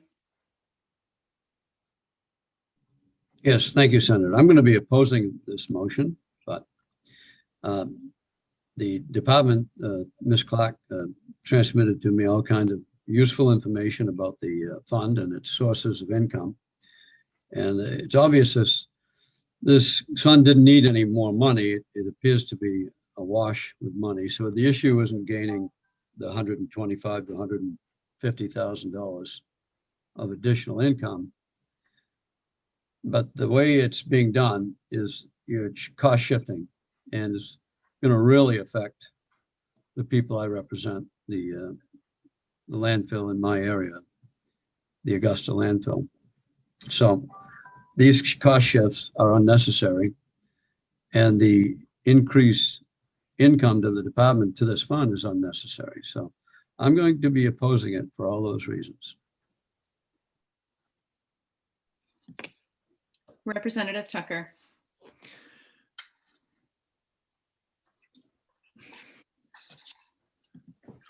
This fee of $1 per ton generates a lot of grants that can benefit rural areas who are having trouble with recycling and diversion of waste materials from landfilling. It's aimed at the rural areas where that's a problem. In Portland, South Portland, both towns testified, and in southern Maine, many towns in the bigger towns are able to maintain their recycling capacity. The purpose of this bill is to realign this fee with our hierarchy and to help the more rural towns divert waste away from the landfills. I've submitted to the committee a list of examples of these grants. In some cases, it throws back to the various counties an equivalent amount of money that was raised through the assessment. Also, the assessment will fall more heavily on the urban areas than the rural areas. let me explain. In the testimony at the hearing, we had a rural town testify that they had to pay $140 per ton to take their waste to the landfill. That's high. And it's probably because they don't have as much quantity as the bigger towns. Portland, for example, is able to negotiate with their haulers and get a rate which I wrote down as $75 per ton to haul it to the landfill. So they pay a different amount, and each town will have a different analysis. But the assessment is $1. So for the small town that would be paying $1 on their $140 hauling fee, would end up basically having an increase of 1.4% in their cost, whereas the big town that can get a lower rate will have an increase in their costs of I got it wrong, of 75. It would increase the fee by, I got it wrong, 0.75%.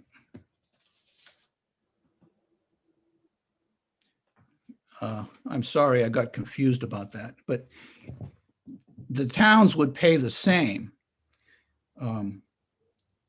just $1 for each ton. Oh, I see. What I said wrong was this.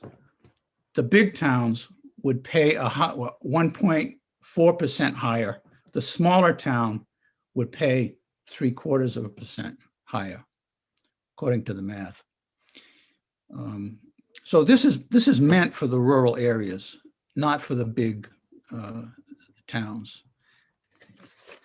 And so I would ask for your vote. Thank you. Representative Johansson. Thank you, Senator. The rural towns in Aroostook are going to be unnecessarily punished for this. We can't take our refuse anyplace else because of the distance to travel. We don't have what you all have in southern Maine. You have other choices where to take this. We take some of ours goes into Canada, and the rest of it goes to the landfill. You're going to have to make this fee a lot higher to make us take it to one of the diversion projects in southern Maine. So it amounts to nothing more than just a tax on us. So I'm asking for a carve out. I asked last time and didn't get anywhere, and I'm not seeing a lot of enthusiasm this time. So, but I think Aroostook should be carved out of this. And so thank you. Representative Tucker. I just wanted to point out something which I'm sure my colleague is aware of, that various waste processing entities in Aroostook County have benefited from significant grants that almost equal the amount of the that would equal the amount of the assessment. For example, Eagle Lake was awarded $30,000 for a recycling project. Central Aroostook Soil and Water Conservation District got $37,890. They are benefiting from that, and these grants don't require that the waste be trucked down to Bangor. They do things such as help them set up composting facilities and recycling depots in their own area. Thank you. Representative Hanley. Yes, thank you. Just to illustrate my opposition to this, the landfill that services my area, which is Hatch Hill in Augusta, would go from 0 fees to an estimated $40,000 in the first year and $45,000 additional dollars in fees in the second year. So it does impact communities that have never been impacted by this before. And I understand what's going on, but these communities also haven't received any benefit, not in my area. And I want to illustrate, as Representative Tucker did, that one of the grants that were given in 2020 was to the University of Maine Mitchell Center in Orono for $27,000. Well, that's a state organization given a state grant. Chickadee composting in Blue Hill Peninsula, $40,000. Well, Blue Hill isn't exactly low income. Ellsworth, D&M and waste. Ellsworth, again, is not exactly a poverty-stricken area. And they got a $34,000 grant. And there are others. Another University of Maine, University of Maine system got a $38,000 grant. Well, a state entity receiving a state grant. This isn't small communities getting grants. Town of Vinyl Haven getting a $20,000 grant. Well, again, Vinyl Haven is what we call the Gold Coast. So, again, we're looking for money we don't need to spend on programs that maybe aren't exactly as level as we think they are. Again, my opposition will remain the same, but thank you for listening. Representative Ziegler. Thank you. And thank you, Representative Hanley, for making my district much richer than it is. The 8 towns that are part of my recycling center, we got a grant, and I can assure you, rural Waldo County is not the Gold Coast. This wasn't Lincolnville, which is part of my district, but this was the poorer towns in my district, and we needed that money. So I'm sorry, I disagree that those grants aren't sufficient or helpful to rural areas. Are there any additional comments from the committee? All right, I think we are ready for a vote. The question is, ought to pass as amended.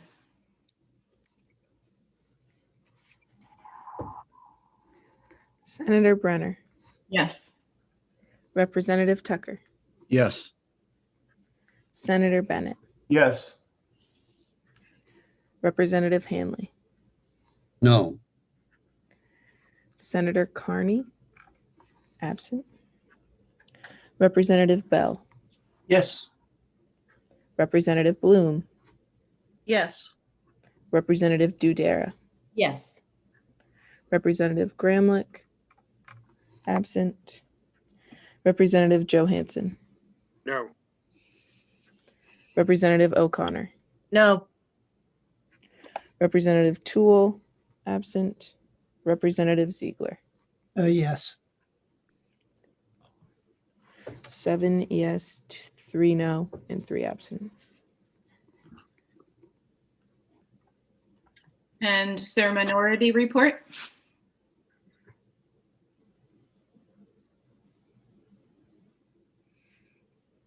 Just ought not to pass. All right. Thank you, everyone. And with that, we'll close the public hearing on LD 57. And we are going to next talk about LD 359, an act to promote energy production from recyclable plastics. Does anyone want to start us off?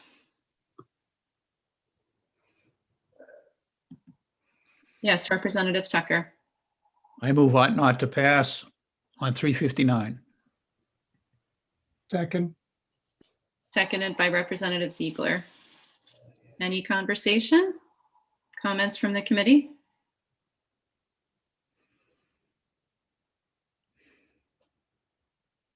All right. I believe we're ready for a vote. Okay. Senator Brenner, Yes. Representative Tucker, Yes. Senator Bennett, Yes. Representative Hanley, Yes. Senator Carney, absent. Representative Bell, Yes. Representative Bloom, Yes. Representative Dudera, Yes. Representative Gramlich, absent. Representative Johansson, No. Representative O'Connor, Yes. Representative Toole, absent. Representative Ziegler. Yes.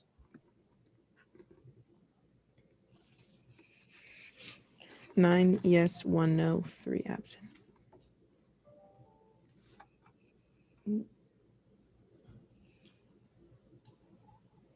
Representative Johansson, did you have a minority report? Start not to pass. Thank you. Yep. All right. Yes, Dan.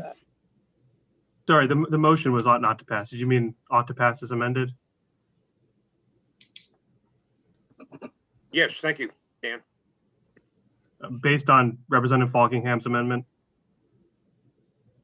Did he have an amendment for 359? I thought he had an amendment for 911. Did I get them confused? Might have. 359 was the concept draft that we had an amendment for and had a hearing on, I believe. Yeah. Right.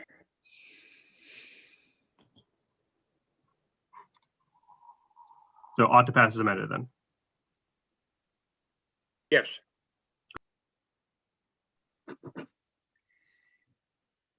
Okay, moving on to 911. This we've talked about once already. This is 911 is an act to prohibit the reception of foreign waste plastics in main ports. I'm going to tell you what I think that we should do with this bill. So we received a letter from the Attorney General's office that was circulated to the committee that talked about the Commerce Clause and the illegality of the bill and the intent to try to limit out-of-country waste.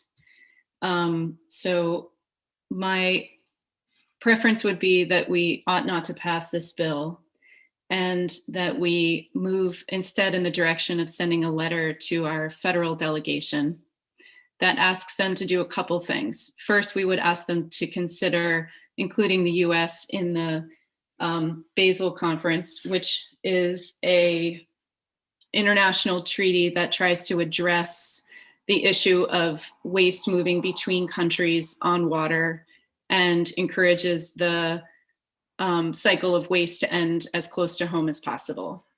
Second, we would ask them to reconsider ways that we could ban out-of-country waste. In addition, the bill that we carried over earlier this morning, 1639, in section 1 of 1639, it starts to address this idea of out-of-state waste, but it also starts to address the concept of out-of-country waste, and we've carried over that bill. So we have an opportunity next year to readdress this issue and try to have a more comprehensive approach to it that would address out-of-state and out-of-country waste. So at this point, I think this is a concern for all of us, and we do want to address it, but I don't believe that this bill is the vehicle to do that.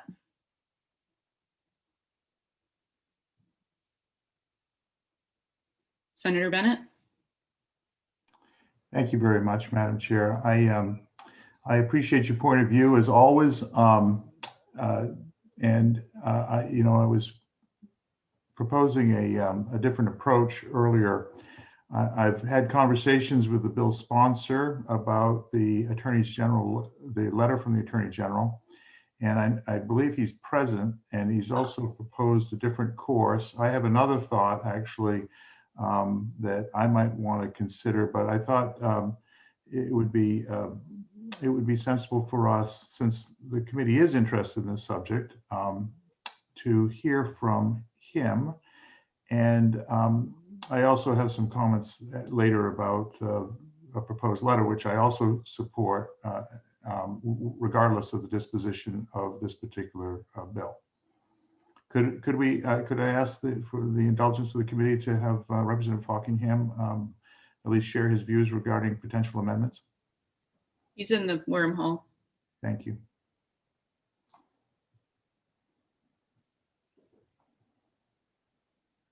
Welcome, Representative.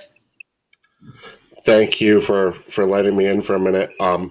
I've written a prepared statement, so I'm just going to go ahead and read that. Good afternoon, Senator Brenner, Representative Tucker, and members of the Committee on Environment and Natural Resources. Thank you for giving me a few moments to speak on LD 911 today. Senator Brenner, the Basel Conference is a good suggestion and a good start. I like that idea as something concurrent with my idea. But what I would like to do is amend the bill to a resolve ordering the DEP to review protocols and create an inspection and port offloading safety mandate for solid waste and solid recovered fuels similar to other fossil fuels like coal and oil, and report back to the committee with recommendations in the second session of the 130th. So I am disappointed that the legal advice on the issue of rejecting foreign waste is an issue that would run counter to the Commerce Clause. I'm not completely sold on the concept that Maine doesn't maintain sovereignty over decisions like this. However, because of how late in the session we are, I think that a straight up prohibition does need further investigation. So here's what I'm thinking. Liquid fuel ships are not allowed in, let alone offload, until it passes a lengthy checklist of requirements to safeguard the port.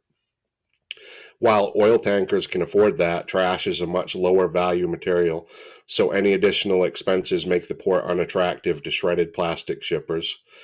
We can't ensure the safety or the content of the materials unless we have a port inspection protocols in place. The DEP considers the type of plastic waste that was spilled in Searsport solid recovered fuel. I believe we need to regulate solid waste and solid recovered fuels the same way as we regulate oil, coal, and other fossil fuels or toxic chemicals. 5,000 pounds of plastic waste was spilled in Penobscot Bay on December 2nd, 2020, but was kept private until a man walking his dog on Sears Island discovered it 6 days later washed up on the beach. It wasn't until photos went on Facebook that the cause of the plastic waste was discovered. We can't sit on our hands and do nothing about the incident. It revealed an Achilles heel in our port import procedures dealing with solid waste and waste plastics. I hope the committee will amend this bill to a resolve, as I stated, ordering the DEP to review protocols and create an inspection and port offloading safety mandate for solid waste and solid recovered fuels, similar to other fossil fuels like coal and oil, report back to the committee with recommendations for legislation in the second session of the 130th. Thank you.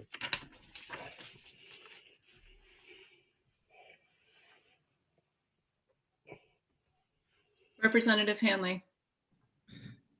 Yes, thank you, Senator. I think this has been a very good presentation by the sponsor, and I would. There is no motion on this issue, is there? You spoke of something. Okay, all right. But I didn't think you made a motion, but I would like to make the motion as amended by the sponsor's statements just now to turn this into a resolve and with the language that he just expressed.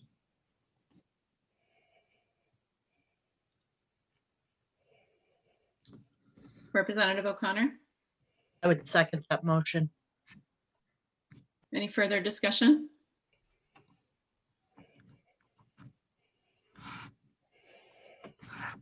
Representative Tucker.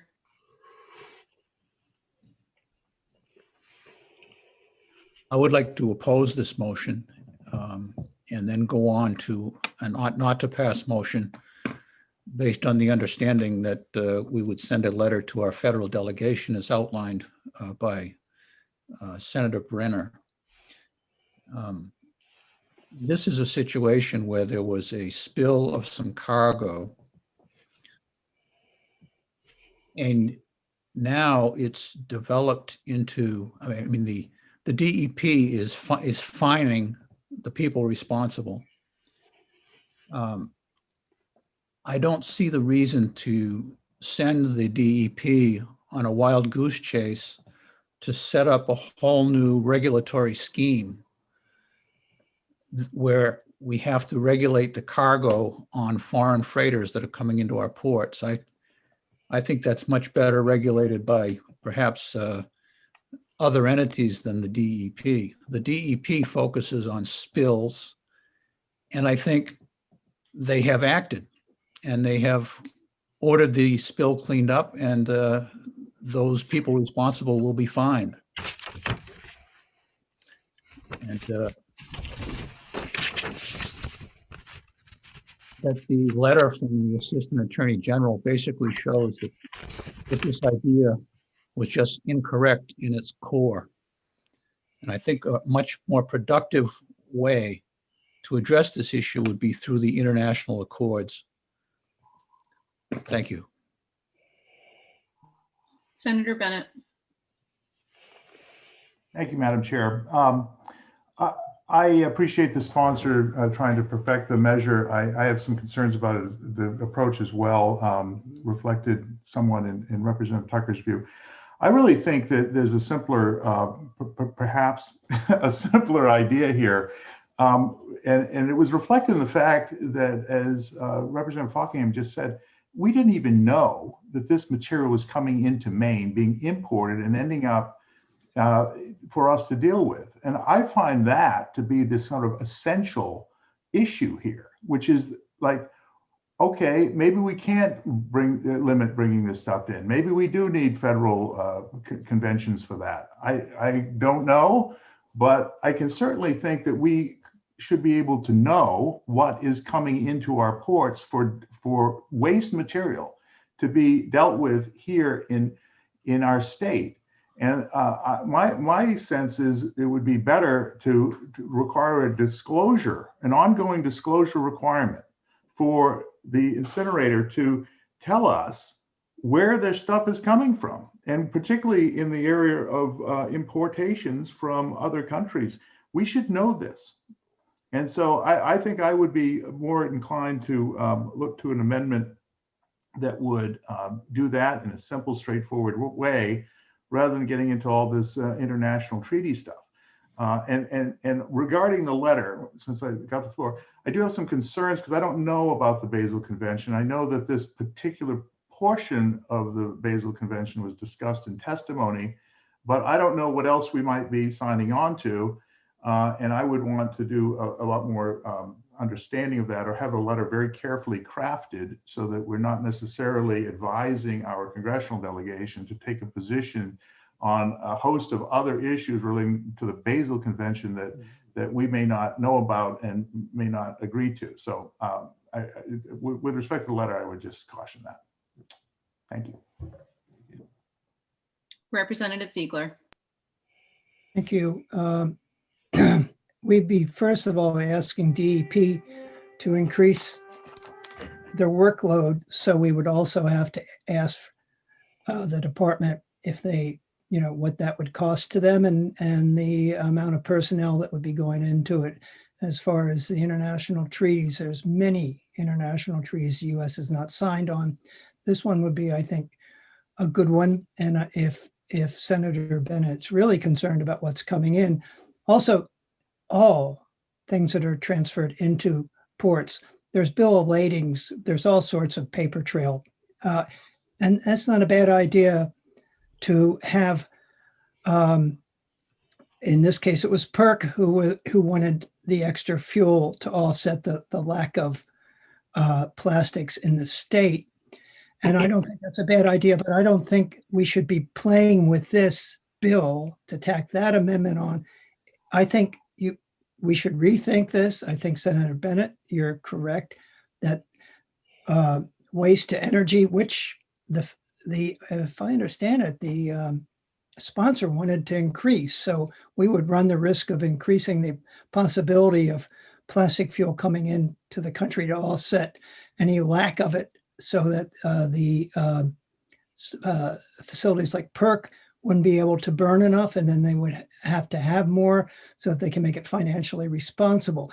So I think if we are going to deal with this in the manner, I don't think this bill is the way to go forward. I don't think the resolve is. I think this is not ready for prime time. I think the letter is a very good letter.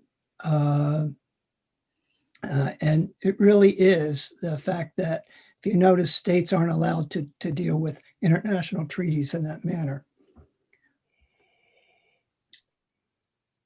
I'll just respond, Senator Bennett, about the Basel Convention. We have actually signed on, but we haven't ratified it. 199 countries are part of it.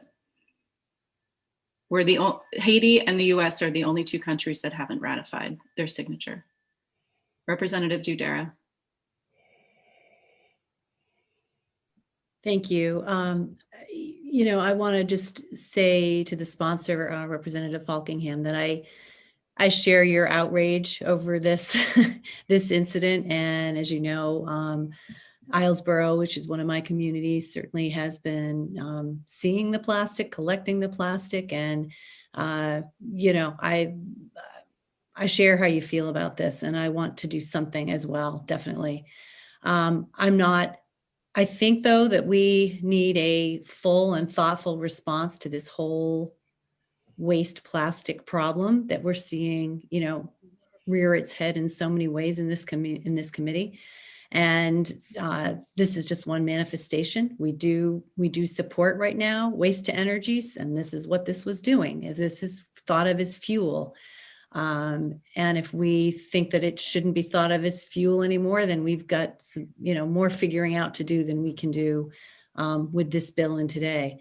But I do want to do something. I like what Senator Bennett was saying about kind of, trying to track and keep track of what is coming in and where, so we can start that thoughtful discussion.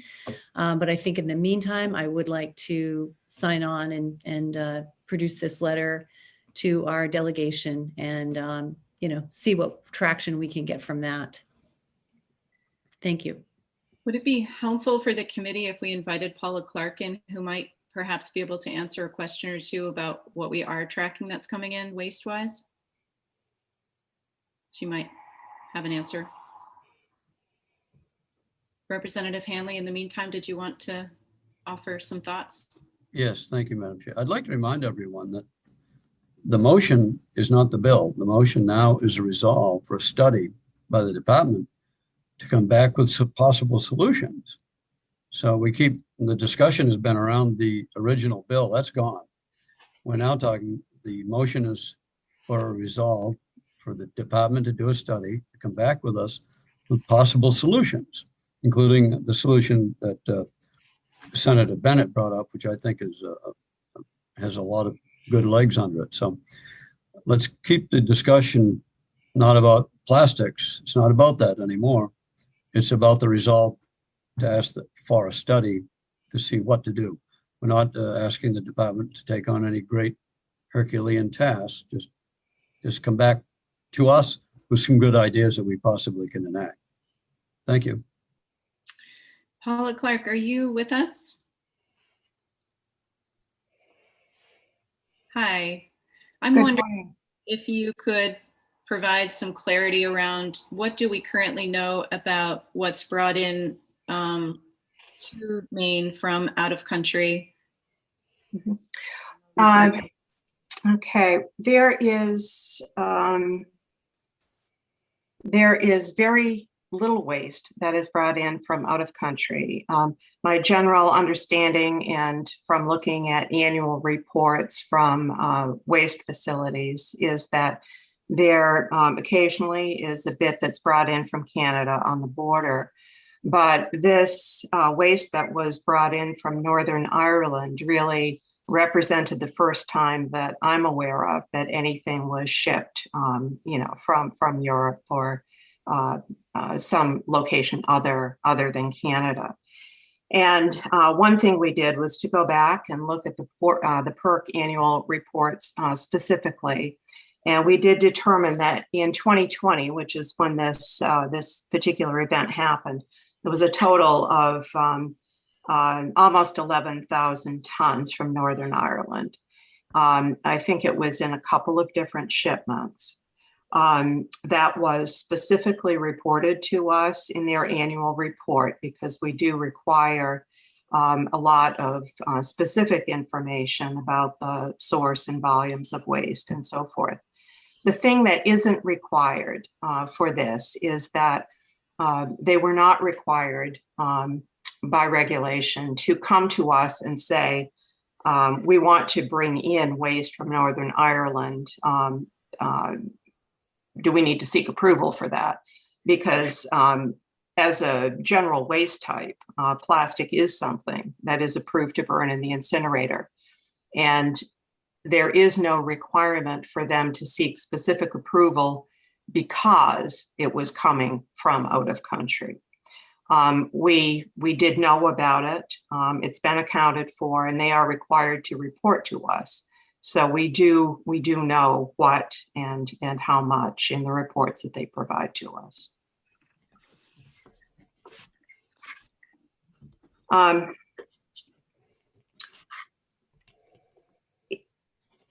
In general, the approach of having the department look at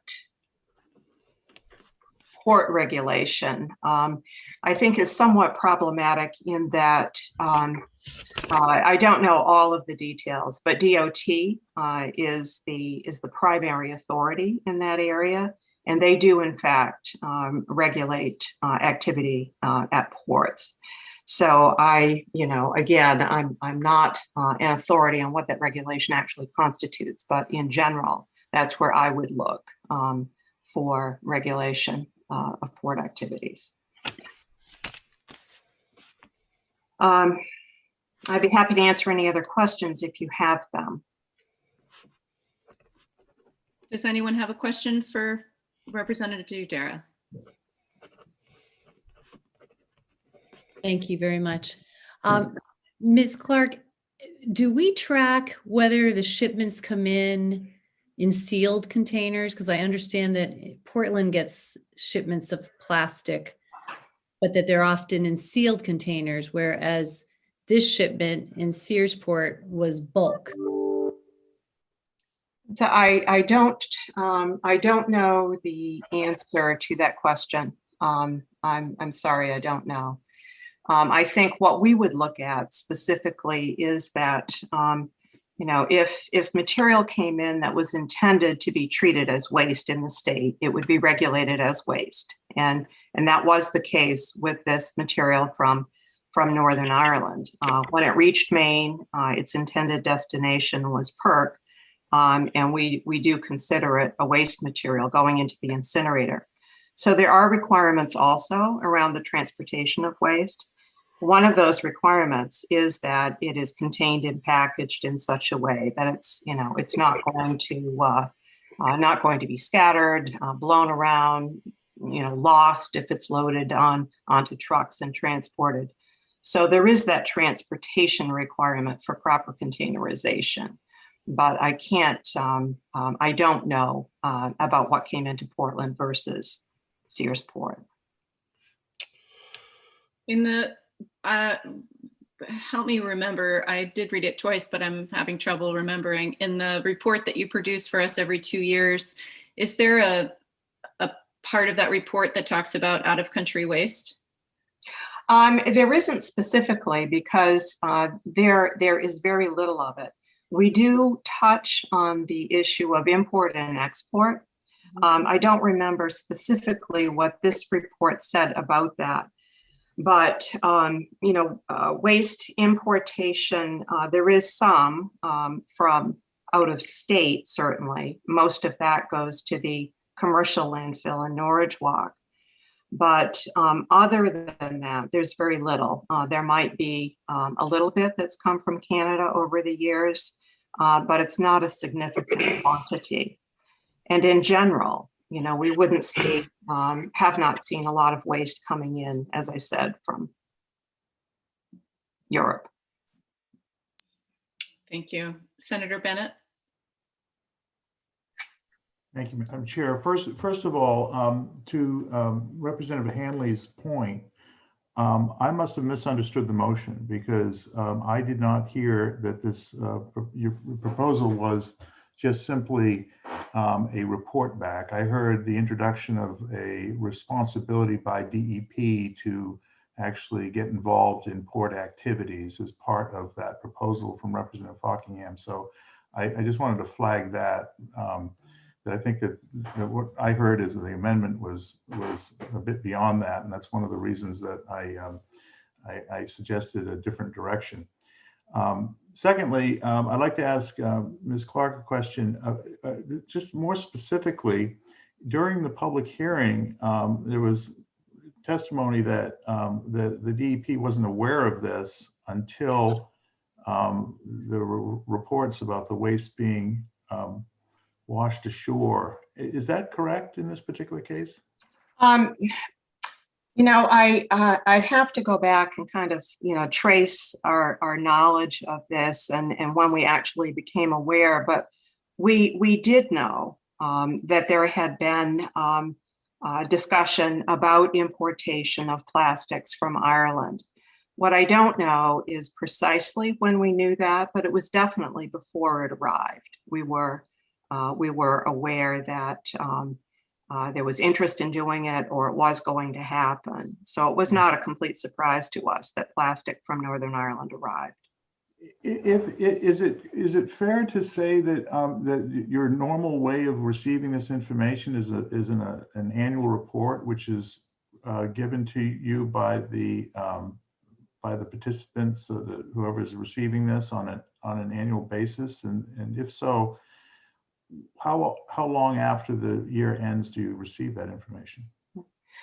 Well, it depends. It depends on the waste and the circumstances.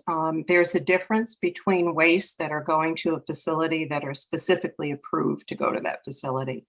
If, for instance, one of the incinerators was considering taking in something that was completely different, that had never been approved, we would certainly need to know about that and make some judgment about whether or not it was appropriate. In general, plastics are acceptable for incineration, and so we wouldn't have looked at it from that point of view. In this particular case, as I said, we were made aware, and I honestly have to go back to see exactly who and when was made aware at what point of the plastic coming in, but we did know that there was potentially such a plan in the works to import some plastic. And The annual permission for that, did they? Excuse me? I'm sorry, did they seek your permission just to make sure that it was allowable under your rules? Is that how you knew about it? I believe that that's a discussion that took place. It didn't take place with me directly, and so that's why I would need to check to be certain who and when, but there was some conversation. And in terms of annual reports, there are lots of conversations with these facilities over the course of a year about various things, particularly things that are different or problematic or that need to be regulated. So we talk with them on an ongoing basis. The annual reports are required for the previous year from landfills. I believe we require them to be submitted by the end of April the following year. And so that information comes to us at that point. And there's a prescribed format and method and what needs to be included in those. Okay, thank you. Representative Ziegler.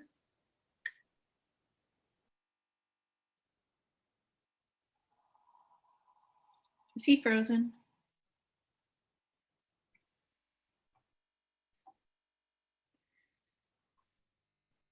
I think Representative Ziegler's frozen. Are there any other questions for Paula Clark from the committee? Any additional comments? Yes, Representative Fockingham. You're muted, Representative.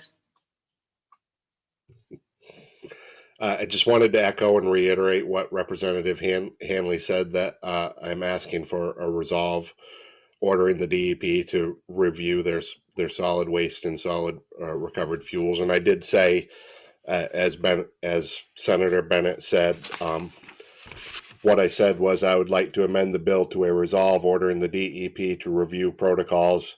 I did say and create an inspection, but the resolve probably should say I would like to amend the bill to a resolve ordering the DEP to review protocols pertaining to inspection and port offloading safety mandates for solid waste and solid recovered fuels, and report back the recommendations if any.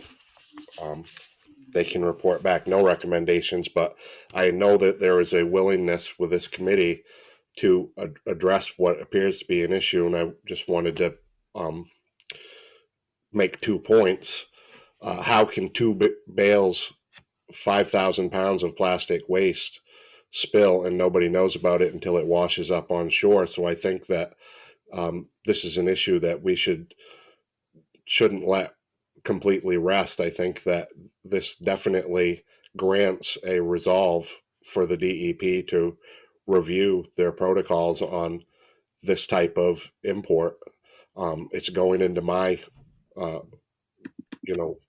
I depend on the ocean for my livelihood, and we all depend on the ocean in Maine. So this is an important issue that we shouldn't let die this easily.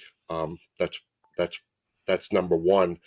And number two, is I think where Representative was going when he mentioned my earlier bill 359 was, it almost seems like I have a contradictory sort of position where in one bill I'm trying to take away fuels from PERC, and in another bill I'm trying to supply PERC with fuel. That's because I see this overall problem, and this has to do with the Basel Treaty as well and ratifying that, which we need to do. But we have a plastic waste problem, and people need to address them in their states and communities and countries rather than push them off to other places. So that's why I'm all for PERC getting more fuel domestically from Maine, but I don't want it coming from Ireland and other places. So it's not a contradiction. It's really focused on the singular issue that if people start dealing with their plastic waste in their own territories. I'm just going to interrupt you because we just want to keep the discussion primarily to the community. Yeah, I'm sorry. That was kind of a run on, but anyways, long story short, I'd like a resolve for the DEP to look into this issue further and recommend legislation. Thank you. Yep. Representative Ziegler. Yeah, I think we're doing legislation on the fly here, improv legislation. I think this is a very important issue, but this bill and the resolve, I don't think are the way to go forward with it. I think we should work on a bill for the next session and maybe put that into the 1639 and definitely get the letter. So I'm going to oppose the resolve at this point because I think it's premature. It's not going to clean up the plastic. It's not going to change things immediately. But we need to think this through, and we need to approach it not in a haphazard manner, and I would love to have Senator Bennett's input on this. So we do this rationally. We do a good bill, and we're not just shooting from the hip. And that's all I want to say. Representative Dudera.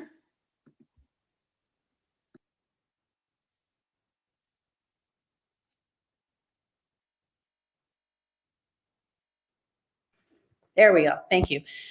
I think this has been a productive discussion. And, one thing I do keep coming back to with this resolve, which I understand the intent of it, is I read through Ms. Parker's analysis of what has happened so far with this spill.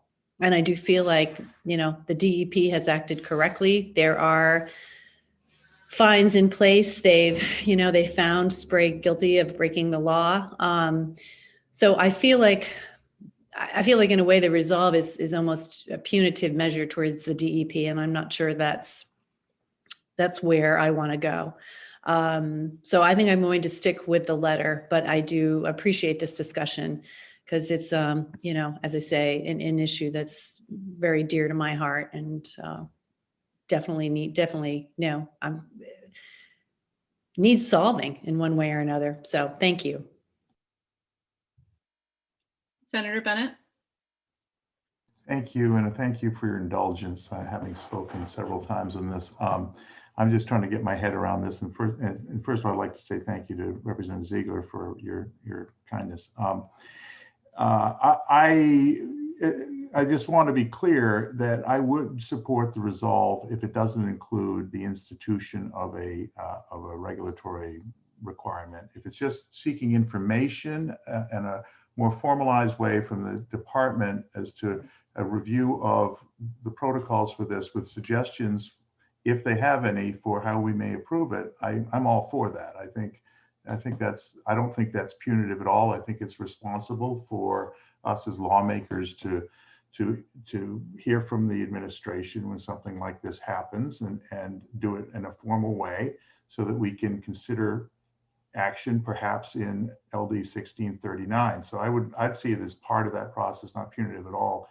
And as long as I get an understanding from Representative Hanley that that's the intent of the amendment, that it's not going to create a new regulatory scheme, and we already have an underfunded department, I'll go along with that so we have more information to act in the future. Thank you. I'm just going to make a suggestion here. I think that we can just simply ask the department for more information to be provided to us as we consider 1639 next year. So we have a large bill that's quite complex that manages to help us answer come up with some solutions for our problems around out of state and out of country waste. So if we simply ask for more information in preparation for putting that bill together and bring the stakeholders together that we need to bring together in order to address it, we have a place to do that without coming up with a resolve. So at this point, I'm not going to vote in favor of the resolve. Representative Hanley. Yes, thank you, Senator. Yes, the intent of the resolve is exactly as Senator Bennett mentioned. It's my intention. It's not to create new legislation or new law. Is to simply ask the department to look into this issue, come back to us with any solutions that they can formulate.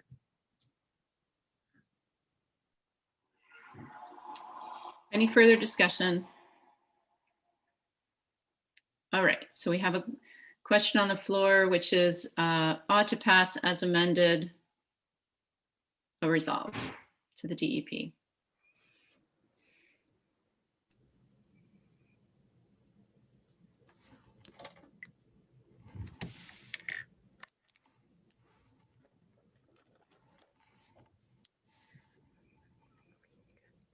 We're ready, Sabrina. Okay. Senator Brenner. No. Representative Tucker. No. Senator Bennett. Yes.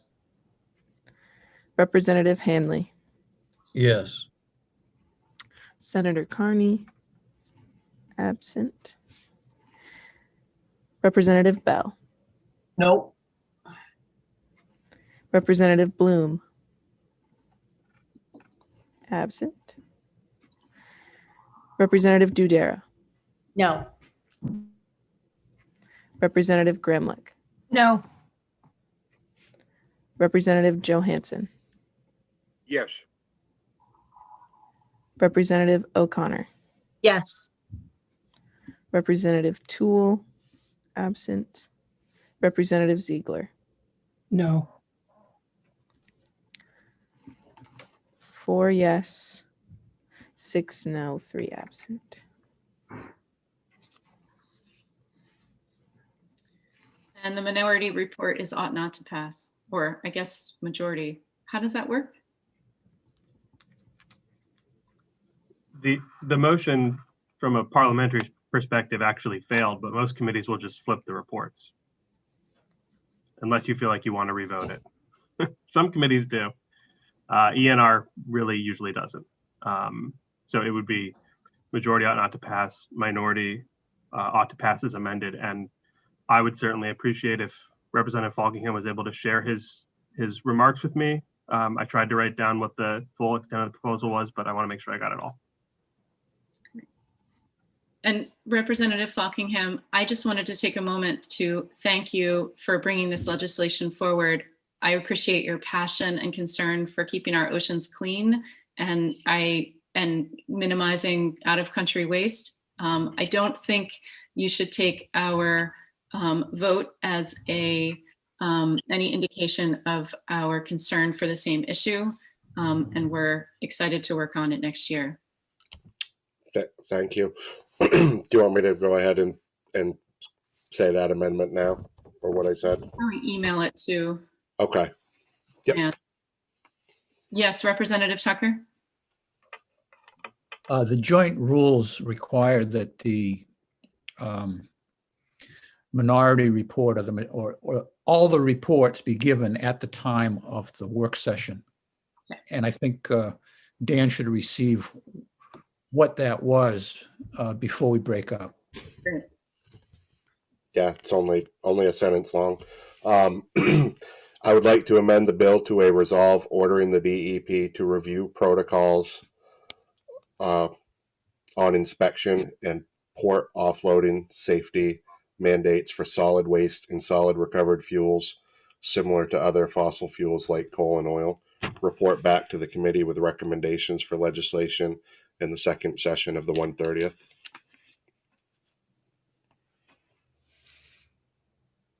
My shorthand is not, I don't have shorthand. So if you could just email that to me too, that'd be great.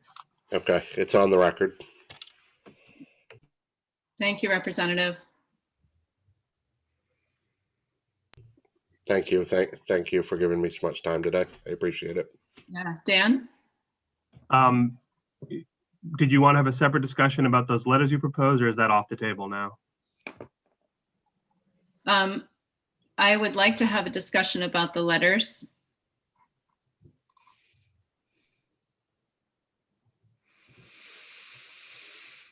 Yes, Representative Ziegler.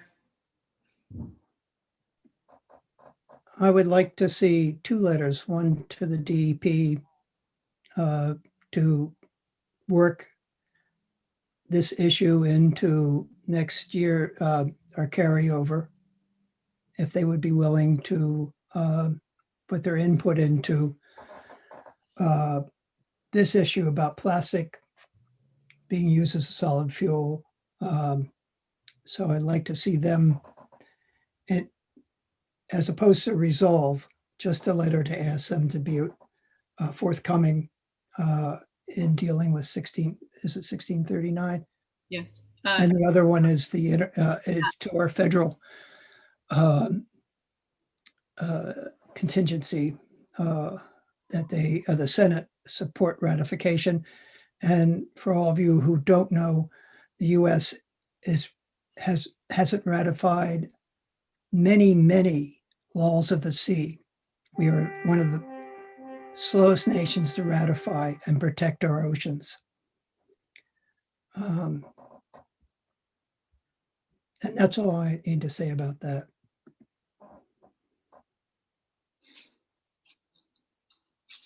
Okay.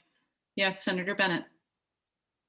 Again, apologies. I do not know. I've not read, I've heard about the Basel Convention, haven't read it, don't know anything about it, don't know what the rationale is for us not to have adopted it. I respect the members of the committee that apparently have a lot better understanding of it than I have, and frankly, I don't know if my support of the letter is even required for it to be sent, but I do feel like before we start dipping our toe into international matters as a legislative committee, we ought to just be a little cautious. As I think was the understanding for the members of the committee that didn't like the original bill. So I would just appreciate some semblance of process around that. Thank you. Representative Tucker. I would be more comfortable with the letter if it didn't say that we want you to vote for the Basel Convention, but if say, could you investigate the issues surrounding the Basel Convention, and something more drawing it to their attention rather than a definite statement what they should do. Because I want to admit, along with Senator Bennett, that I'm ignorant of all the details and all the motivations and all the reasons why the Senate hasn't jumped on board this protocol. Senator Bennett. Thank you, Representative Tucker. I appreciate it. I also maybe in the drafting of the letter, it would also be sensible to mention this LD and it's lightly the origins of it, to give some context to the reason why this committee is even presenting it, just so that they have some context. I think that might be useful. All right, so short of having Dan do a screen share and we can all write the letter together now, I think you probably have enough to draft a letter and then we could circle it around for feedback.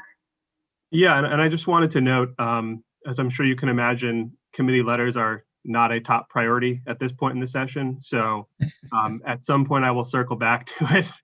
And as we've done before, I'll circulate a draft with committee members seeking feedback, and depending on where we are at that point in time, there might be a need for tweaking the language, or as we have done in the past many times, if there are points of disagreement, we would indicate those points within the letter, so to say, the committee, supports this, but in any instance where it's not unanimous, say a majority of the committee believes you should do X, and we can address that as we come to it. Excellent. Thank you so much, Dan. Okay, at this point, we have 3 bills left and some language review. I do recognize that folks have afternoon commitments, so I'm going to suggest that we keep going. If anybody feels strongly otherwise, let me know, raise your hand. All right, so let's just power through. I'm going to send Representative Fockingham back through. And now we are moving on to a work session for LD 1631, which is, this is an act to amend the laws banning polystyrene foam to exclude packaging for meat, poultry, fish, seafood, and eggs. And I believe Representative Dillingham has circulated an amendment that she approves of, which simply would change. Point of order. Yes. I think did you mention that we're on 1631, which is Representative Martin's bill? I'm sorry, you're right. Representative Martin's bill, which also has an amendment that Representative Giudera and Representative Martin worked on. Thank you, Senator Bennett. Not Representative Dillingham. And this would create a sunset clause for polystyrene use in food packaging. Dan, do you want to walk us through that? Did you want me to go through the amendment, or I also prepared an analysis? I think a brief synopsis of the analysis and then the amendment would be most helpful. Sure. So let me see how to cut this down. Essentially, the issue is that the law as passed by the committee regulates a defined term, covered establishments. And that includes a number of entities, but it includes food establishments and eating establishments as those terms are defined under Title 22. And we talked about this a while back in the context of the straw bill.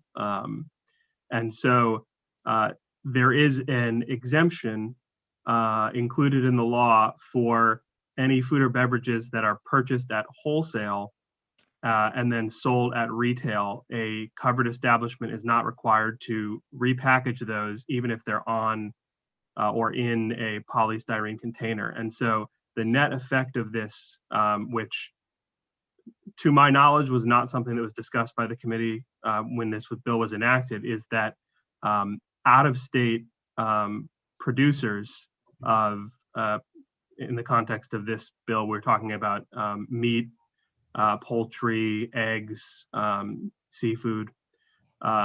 out-of-state producers are able to package their material, their food items on polystyrene and ship it to in-state retailers, and that can be sold under the exemption. But any in-state producer, whether it's a meat processing facility, which would be considered a food establishment and therefore a covered establishment, or a butcher shop at a large grocery store that's buying large cuts of meat and then breaking those down and packaging them, they would not be able to package those on polystyrene trays.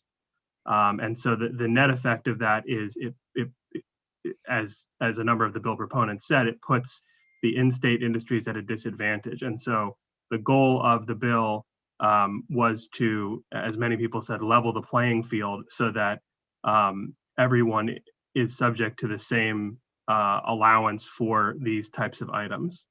And so I guess to just jump very quickly over some of the other aspects in the analysis, there was conversation about supply chain issues that were related to the COVID-19 pandemic, that was increasing the cost of non-polystyrene alternatives, as well as the availability of it. There was some comments about performance issues, that polystyrene performed much better compared to alternatives, especially in the case of raw meat. There was a note that other states that have passed similar statewide polystyrene bans like Maine's subsequent to Maine have included a similar exemption as well. So I can answer any questions about that or the analysis.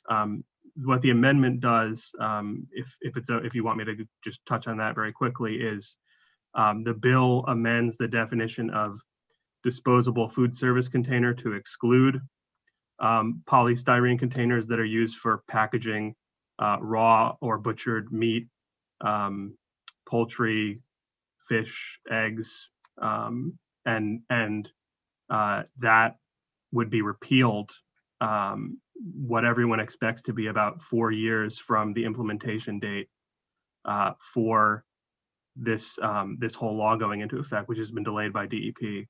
And then at that same time that definition is repealed, a new definition would take effect that would include as disposable food service containers those categories of containers. So in effect, 4 years from now, they would no longer be subject to that exclusion. They would be included and therefore prohibited.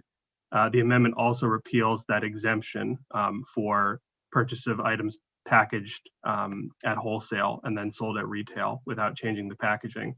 And I believe that would address the level playing field issue. So in July 2025, when this amendment would take effect, you would basically have both in-state and out-of-state meat, egg producers all subject to the same requirements, which is to say polystyrene containers would be prohibited. Thank you so much, Dan. Representative Ziegler.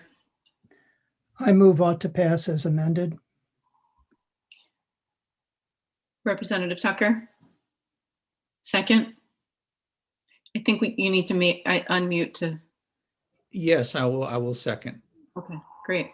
I just would like to add, while I've got the floor for a second here, and remind everybody that we have an emergency clause on this bill, and it will need 2/3 to pass it on the floor, although we only need a majority here in the committee. Representative Dudera. Thank you. I just, by way of explanation, I just wanted to say that I did speak to several of the stakeholders who are the, small grocery stores. And, this is, again, to help them because they felt they were being penalized. And the idea of the 4 years is that, new packaging is being developed all the time, and that this issue will be taken care of. But I did assure them that if in 4 years it's still an issue, we will listen to them again. But we had good discussions around the sunset clause, and Representative Martin was in agreement, of course, as well. Thanks. Thank you, Representative Dudera. Any further conversation? All right, I believe we're ready for a vote. The question is ought to pass as amended.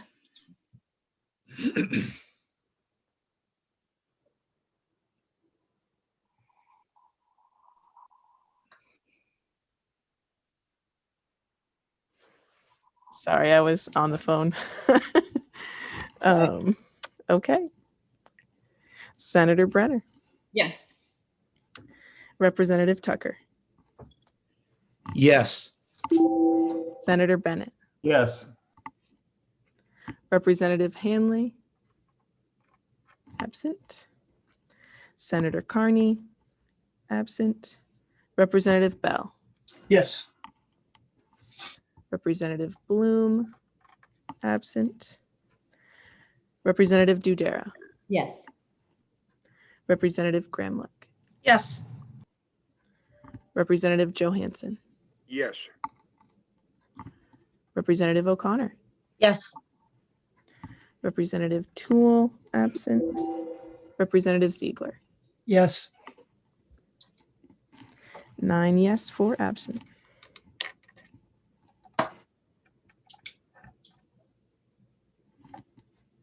All right. Yes, Representative Dudera.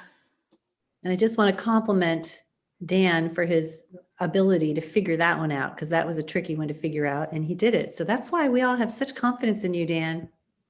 Well, the trick here is I've been hearing complaints about it for about 2 or 3 years. So I have talked with multiple people about this for a while. Great. Thank you. All right. So that closes work session on 1631, and we move on to LD 1505, an act to restrict the use of perifluoral alkyl and polyfluoral alkyl substances in firefighting foam. This bill, just for a reminder, we tabled so that Dan could clean up the language. It has been circulated. Do folks have any questions for Dan about the circulated language? Do you want to walk through it with us? I can. I know it looks very different from the original bill and the amendment that you saw before.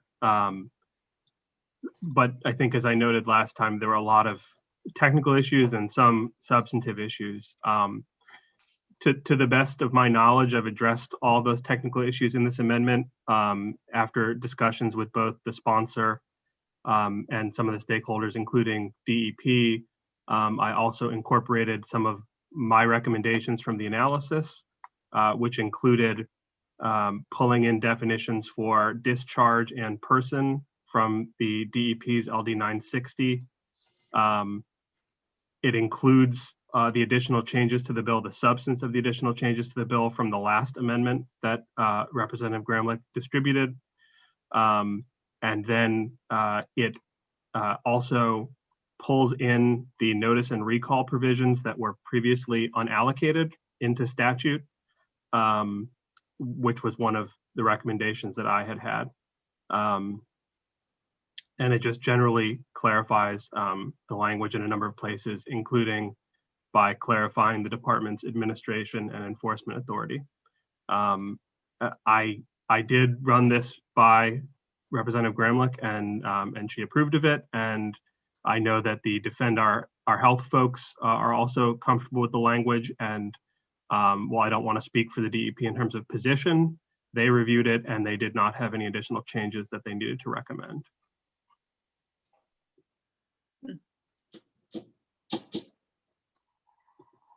Representative Dudera? So I'd like to move ought to pass. Is this ought to pass as amended? Yes, ought to pass as amended. Representative Ziegler is the second. Any conversation? Yes, Representative O'Connor.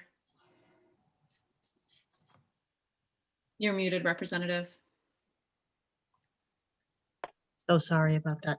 So I had a question. So I just wonder if this actually, if it bans the firefighter foam that might be used at airports or for really, really bad fires, that they're really at this point in time, there isn't something that can replace that. Is that in here covering the potential for uses for emergency in the future? The way that I read this, and Dan, you can correct me if I'm wrong, the foam is available for use for as needed for fires that it makes the most sense for. So petroleum-based fires at airports, would it be included? Okay, so I just wanted to make sure. Sorry. The bill includes a reporting requirement to the DEP that you've discharged the foam. Excellent, thank you. And I just wanted to make sure that there was not a ban completely on this foam until there's a replacement. Was that captured in this as well? Dan, did you want to answer that question? Thank you. So I think the answer may be a little more nuanced.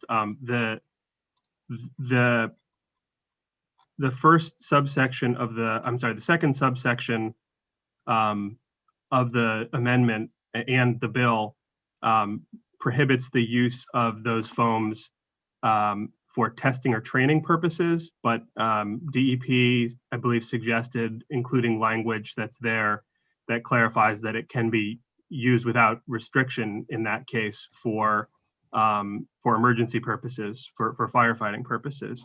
That being said, the bill does, the amendment starting in January of 2022 does prohibit the in-state manufacture, sale, and distribution of these foams. So the use isn't prohibited, but it would have to be from existing stock, other than there is an exception to that manufacturing, sale, and distribution provision for use at airports to the extent that that use is required by federal law. And I think we heard at the hearing that the FAA is actually required by October of this year to phase out that use. So that may not be an issue for much longer. And then to address some issues that were raised at the hearing, there is also an exclusion for the sale and use of those foams at a oil terminal facility, which was an issue raised by one person testifying. That exemption repeals January 1st, 2025. So after January 1st, 2025, it would not be allowed for that purpose. Do you have a follow-up, Representative O'Connor? Yes, thank you. So that would give, before these chemicals are banned from those places, they would have an opportunity to have a replacement for it that would be just as efficient. Is that correct? My understanding is that a lot of the entities that use these chemicals for firefighting purposes have built up somewhat of a stock of them. So I think the idea is that in a number of instances, places can use up their stock, and actually I think dealing with the stock issue is a matter that's attempted to be addressed in the unallocated language, which requires a framework for collecting and storing of those until they can be properly disposed. But in those two instances, at airports and oil terminal facilities, for I think what's expected to be a limited time period, those entities would still be allowed to purchase the foams and use them. Thank you. Any other comments or questions from the committee? Yes, Senator Bennett. Thank you, Madam Chair. I just wanted to say, I know that a lot of people on this committee are very passionate about these PFAS issues, and we've had the pleasure of a lot of unanimous reports on them. But I just wanted to give a special shout out to Representative Gramlich for her leadership and her hard work on this issue. And I've been pleased to be her lead Senate co-sponsor in three of these bills. And I've kind of followed in her wake because of her hard work and dedication. I just want to say thank you for your leadership, Lori. Appreciated it. Thank you, Senator Bennett. Representative Ziegler. I would like to echo that, and having used this equipment for the last 30 years, I'm glad that we're starting to realize the health effects. Thank you, Representative Gramlich, for taking this on. It takes a village, as somebody once said. Or a small group of people in little squares. Any additional comments? All right, I believe we're ready for a vote, Sabrina.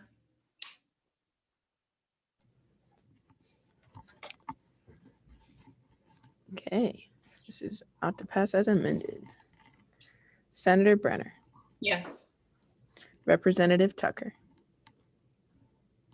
Yes. Senator Bennett, Yes. Representative Hanley, absent. Senator Carney, absent. Representative Bell, Yes. Representative Bloom, absent. Representative Dudera, Yes. Representative Gramlich, Yes. Representative Johansson, Yes. Representative O'Connor, Yes. Representative Toole, absent. Representative Ziegler, Yes. 9 yes, 4 absent. All right. Thank you, everyone. That concludes the work session on 1505. And we'll move on to LD 1662. And this is Representative Dillingham's bill. An act to update means sales prohibition on upholstered furniture treated with flame retardant chemicals. And I believe that you've all received her amendment. And Dan, do you want to walk us through that? Through an analysis? We could do a brief analysis and then her amendment. I didn't prepare the amendment, so I'm not sure I'd be in a position to go through it. Okay. Did you mean the amendment from the Retail Association? Yes, that she circulated with a letter with Oh, her. I'm not sure I received that. Oh, let me just see if I can find it. I'll share it with you. My apologies. All right.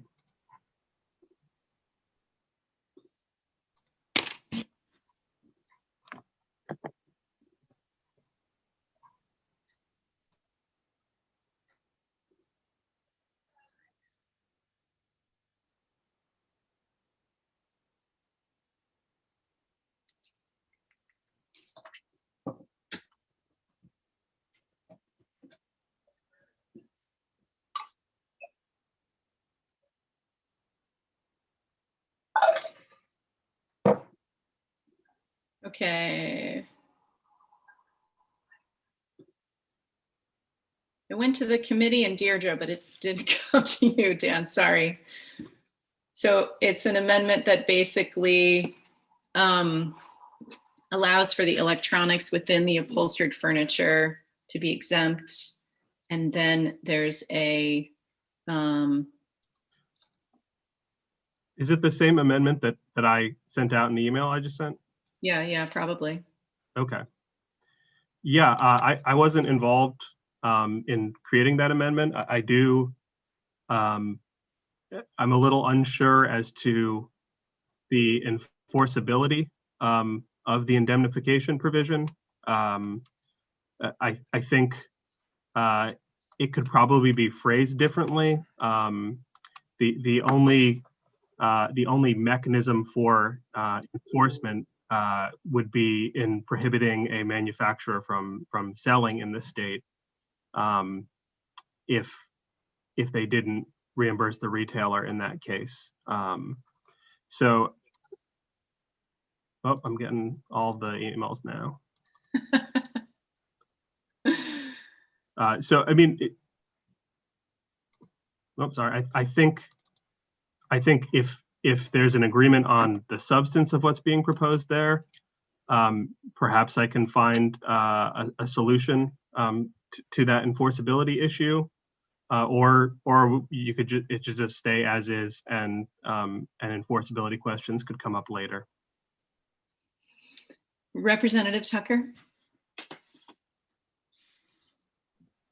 I would like to hear from the true author of this amendment.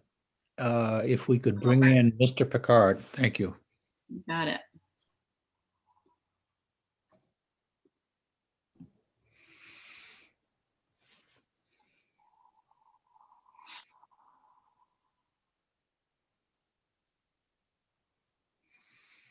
Good afternoon. How are you? Good afternoon, Senator Brenner, Representative Tucker, and members of the committee. I am Curtis Picard with the Retail Association of Maine. And while I appreciate Representative Tucker's compliment, the reality is this language really came directly from the New Hampshire statute. So in particular, the retailer indemnification language is word for word from the New Hampshire statute. The electronic component one is a little bit different than the New Hampshire statute, but I think it's actually clearer than what's in New Hampshire because we just want to be clear that it excludes the actual electronic components and not the fabric and upholstery part of that piece of furniture.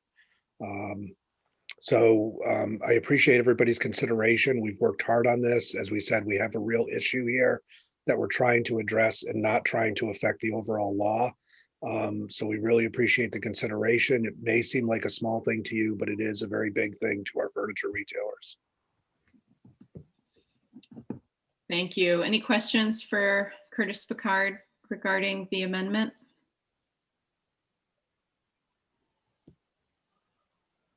Yes, Representative Tucker.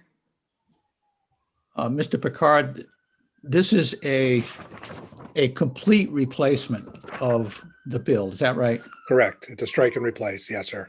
So this, I've got the fire department going past me. This drops any reference to California standards. Is that right? That's correct, sir.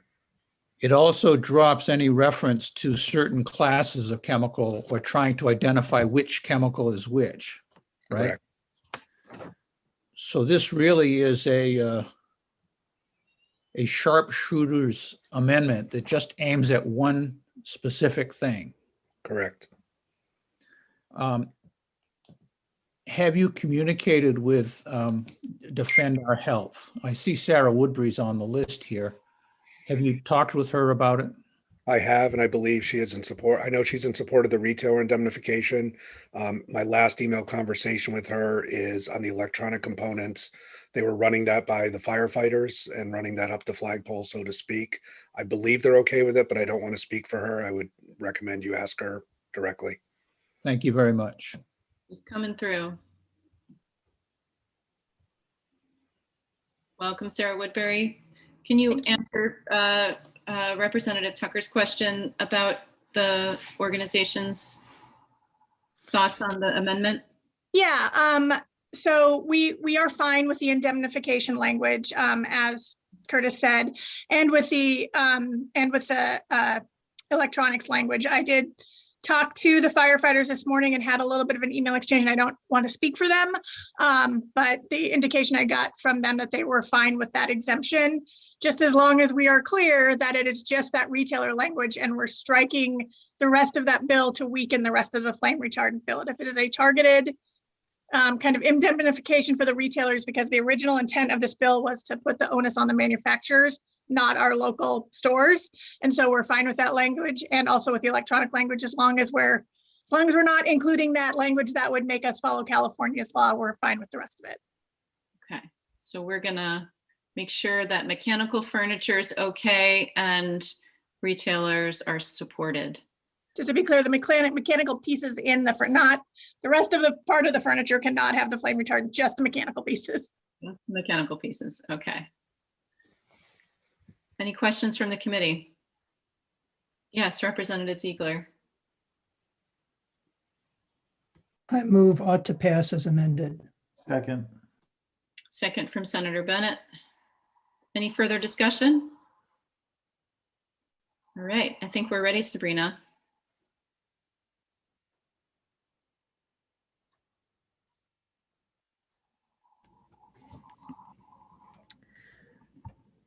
Okay, Senator Brenner. Yes. Representative Tucker. Yes. Senator Bennett. Yes. Representative Hanley. Absent. Senator Carney. Absent. Representative Bell. Yes. Representative Bloom. Absent. Representative Dudera. Yes. Representative Gramlich. Yes. Representative Johansson. Yes. Representative O'Connor. Yes. Representative Toole, absent. Representative Ziegler. Yes. 9 yes, 4 absent.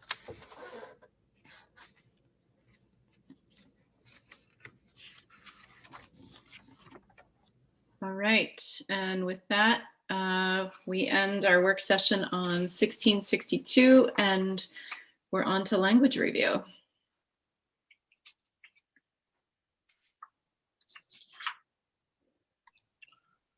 So I have a couple and Deirdre has a couple. I don't know which order you want to go in first.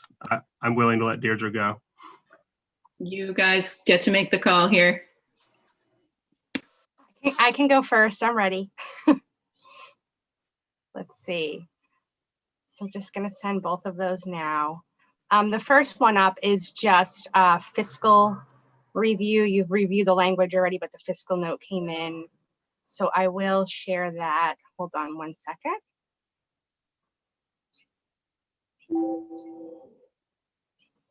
So this is LD 940, an act to establish appliance, energy, and water standards. This is a divided committee report.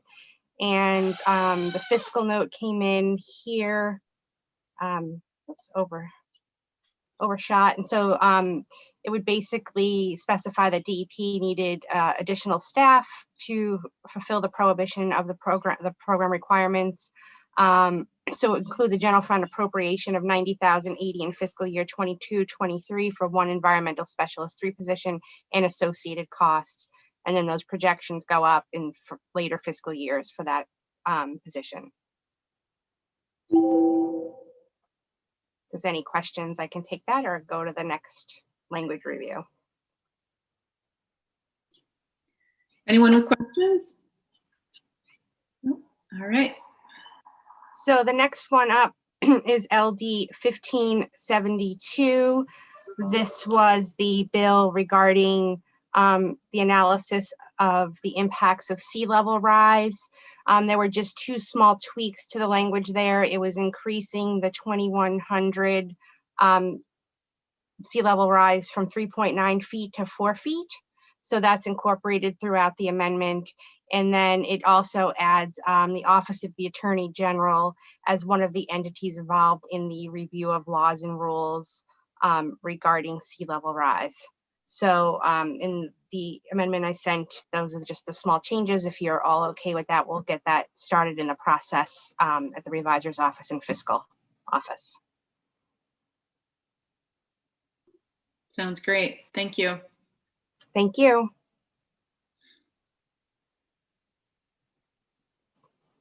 And that's all I have. So Dan, you're up. So I sent you 2 for review. I'll also screen share. 602 is the first one. This was just reconsidered and revoted on Wednesday or Monday. I've lost track of time. This week. And so this is the language that was prior to that revote. The majority report, it is now the minority report, and I believe it is Representative Dudera and Gramlich on that report. So this shouldn't look very different to you from, if you can remember back a while ago when this language was reviewed. The difference is there is now an appropriations section, a general fund appropriation to fund one environmental specialist 3 position and associated costs at DEP, which it's noted will transition from a full-time position to a part-time position on January 1st, 2024.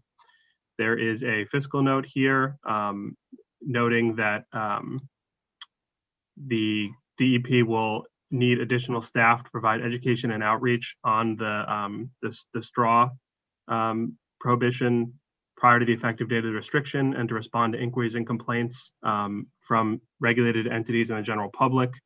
And they believe that 1 year after implementation, that position can drop from a full time equivalent to a half of a full-time equivalent position. But this is a general fund appropriation.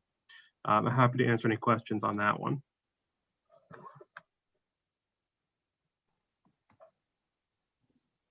Any questions, Lori, or sorry, Representative Gramlich? That's okay, Senator. Thank you.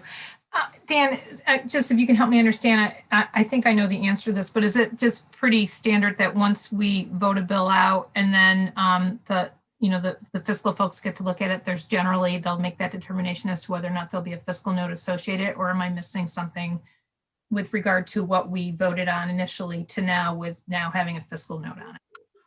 So, so this was voted a long time ago. And so this language and fiscal analysis were developed for the majority, what was the majority report at the time. It just happened to be that the bill was reconsidered and revoted this week. And what was the majority report became the minority report, that the final language and fiscal on the majority report were ready to go. But just changing it from the majority to minority doesn't change any of the substance. So that was all ready to go. So there was a full analysis that was done on this, a very lengthy analysis that involved input from DEP. That was all just completed over the last month and a half. So it does look like this was just thrown on there within a couple days, but there was more going on behind the scenes. I didn't mean to give the impression that I thought it was just thrown on in a couple days by any stretch. I just wanted to check in with what I thought the process was, and you validated that. So thank you very much.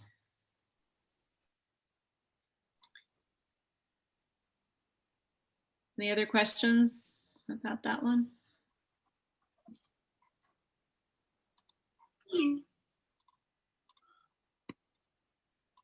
So the other one I have is just an amendment draft, which will need to go to the revisor's office and the fiscal office for LD 1600.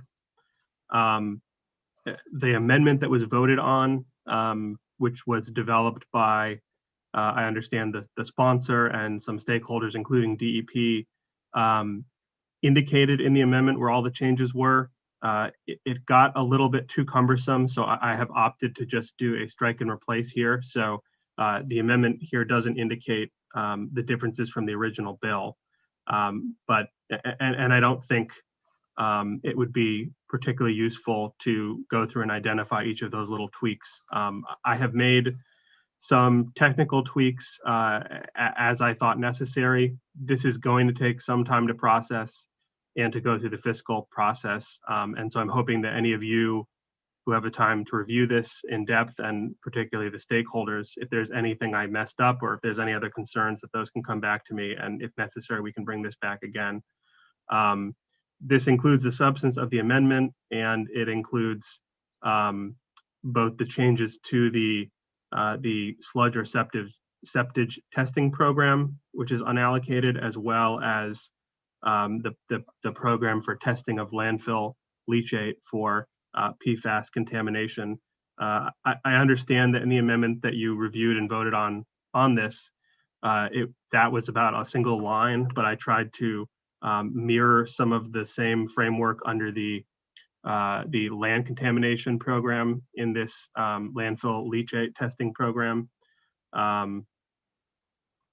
so that they're a bit consistent. So I can answer any questions anyone has about that, but this is not going to leave ENR anytime soon. So I think there's some time for additional review, and I have not shared this with anyone, including DEP or any of the stakeholders yet. So this is their first chance to see it and provide any additional input.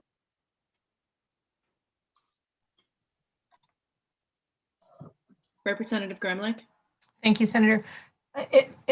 You'll indulge me, Dan, if you've already done this, but because I'm drowning like everybody else in emails, but has this been sent to us in email? No. Okay, because I'd like to be able to take a good review of it as you've said. Oh yes. I mean, I just emailed. I thought you meant it had been sent before today. No. Oh. No, I just emailed it out when we started this. Oh, perfect. Great. It'll be at the top of your inbox if you get to it soon. Thank you.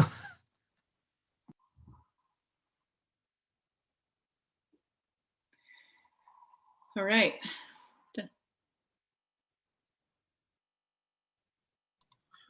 That is all the reviews that Deirdre and I have for today. That's all I had on my spreadsheet.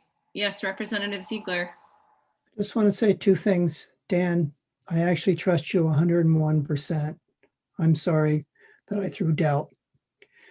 The other thing is we went through 10 bills in EUT in 1 hour this morning. And I got to tell you, they're faster than you guys are. Of course, we're so far behind there, we have to be. How about that 11-hour hearing yesterday? Thank you very much, Senator Bennett, because as I remember, you and Senator Brenner were sponsors. And I want to thank you for that. And also my optician will thank you for that. It was a great hearing. It's going to be a real uphill battle. I felt like I was at a divorce case and we weren't the wealthy spouse. There were a few threats that were thrown out, and I think it's going to be very, very interesting and a very, very good bill.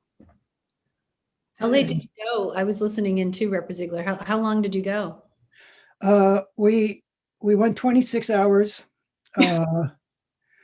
Well, the EUT works a 26-hour day. I didn't know anybody was unaware. We went from 9 to 9.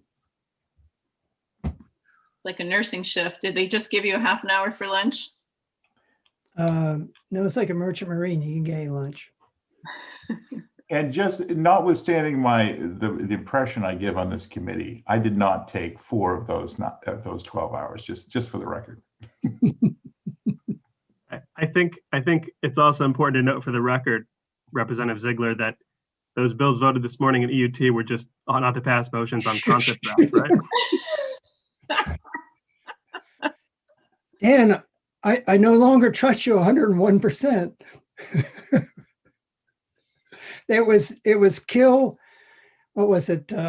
Senator Lawrence said die or dance. I can't remember the two. And so we had 5 that just went out the window and 5 that we carry over and kill. Dan, for the record, I trust you 100%. And whenever you're working a bill, in my mind, I say, it's Tartikoff. It's all good. I'm copywriting that going forward. You know you've arrived when you turn into a verb. And I will say once again, the United States is so slow in ratifying very, very important international treaties. So whenever you get to see the senators, tell them to get off their butts and start doing some, work to make us integral part of the world. Representative Tucker? You're muted. Senator Brenner, could you remind us what we are faced with on Monday? Oh, what a great question. I would be delighted to. We're going to start at 9 and we have we're done with public hearings. We have work sessions for, hold on, 1429, 1471, 1541. Those are our EPR bills. 163 and 1532, which are about South Portland's oil tanks. And then I believe we'll have Representative Dudera's bill circle back around as well. It's going to be Tartikoff. Don't worry. Plus a budget discussion. Yes, we will need to tuck our budget discussion in there as well. And going forward, what are we looking at as far as time? Ability to go forward, but only as needed. I guess we have Wednesday and Friday if we need them. And do you think we will have? I plan on going to the West Indies on Tuesday. I just want. I mean, I guess we'll see how things transpire on Monday, but if I shook the magic 8 ball, I'm not sure it would give us the exact answer. That's how I vote every day, Senator. Are we going to meet in the summer or fall for anything? EUT is planning on meeting in the summer and fall, just out of curiosity? Representative Tucker and I do not have any plans to meet in the summer. I will be working to make money so I can be a legislator. You can't live on $10,000 a day. I mean, a year, excuse me. And then I suspect that in the fall we will try to engage with one another, just to pull together for the next session. So I do expect some gathering in the fall. And we can talk about this at Lydia's party, can't we? I'll be working. You guys can put me on FaceTime. Any other thoughts? Yeah, Representative Judera. Oh, I was just going to say thank you, everybody, for a productive morning into afternoon. I'm starving. I got to go eat something. Yeah, thank you. And thank you, Sabrina, for hanging in there with us. And thanks, Dan, for coughing us as per usual.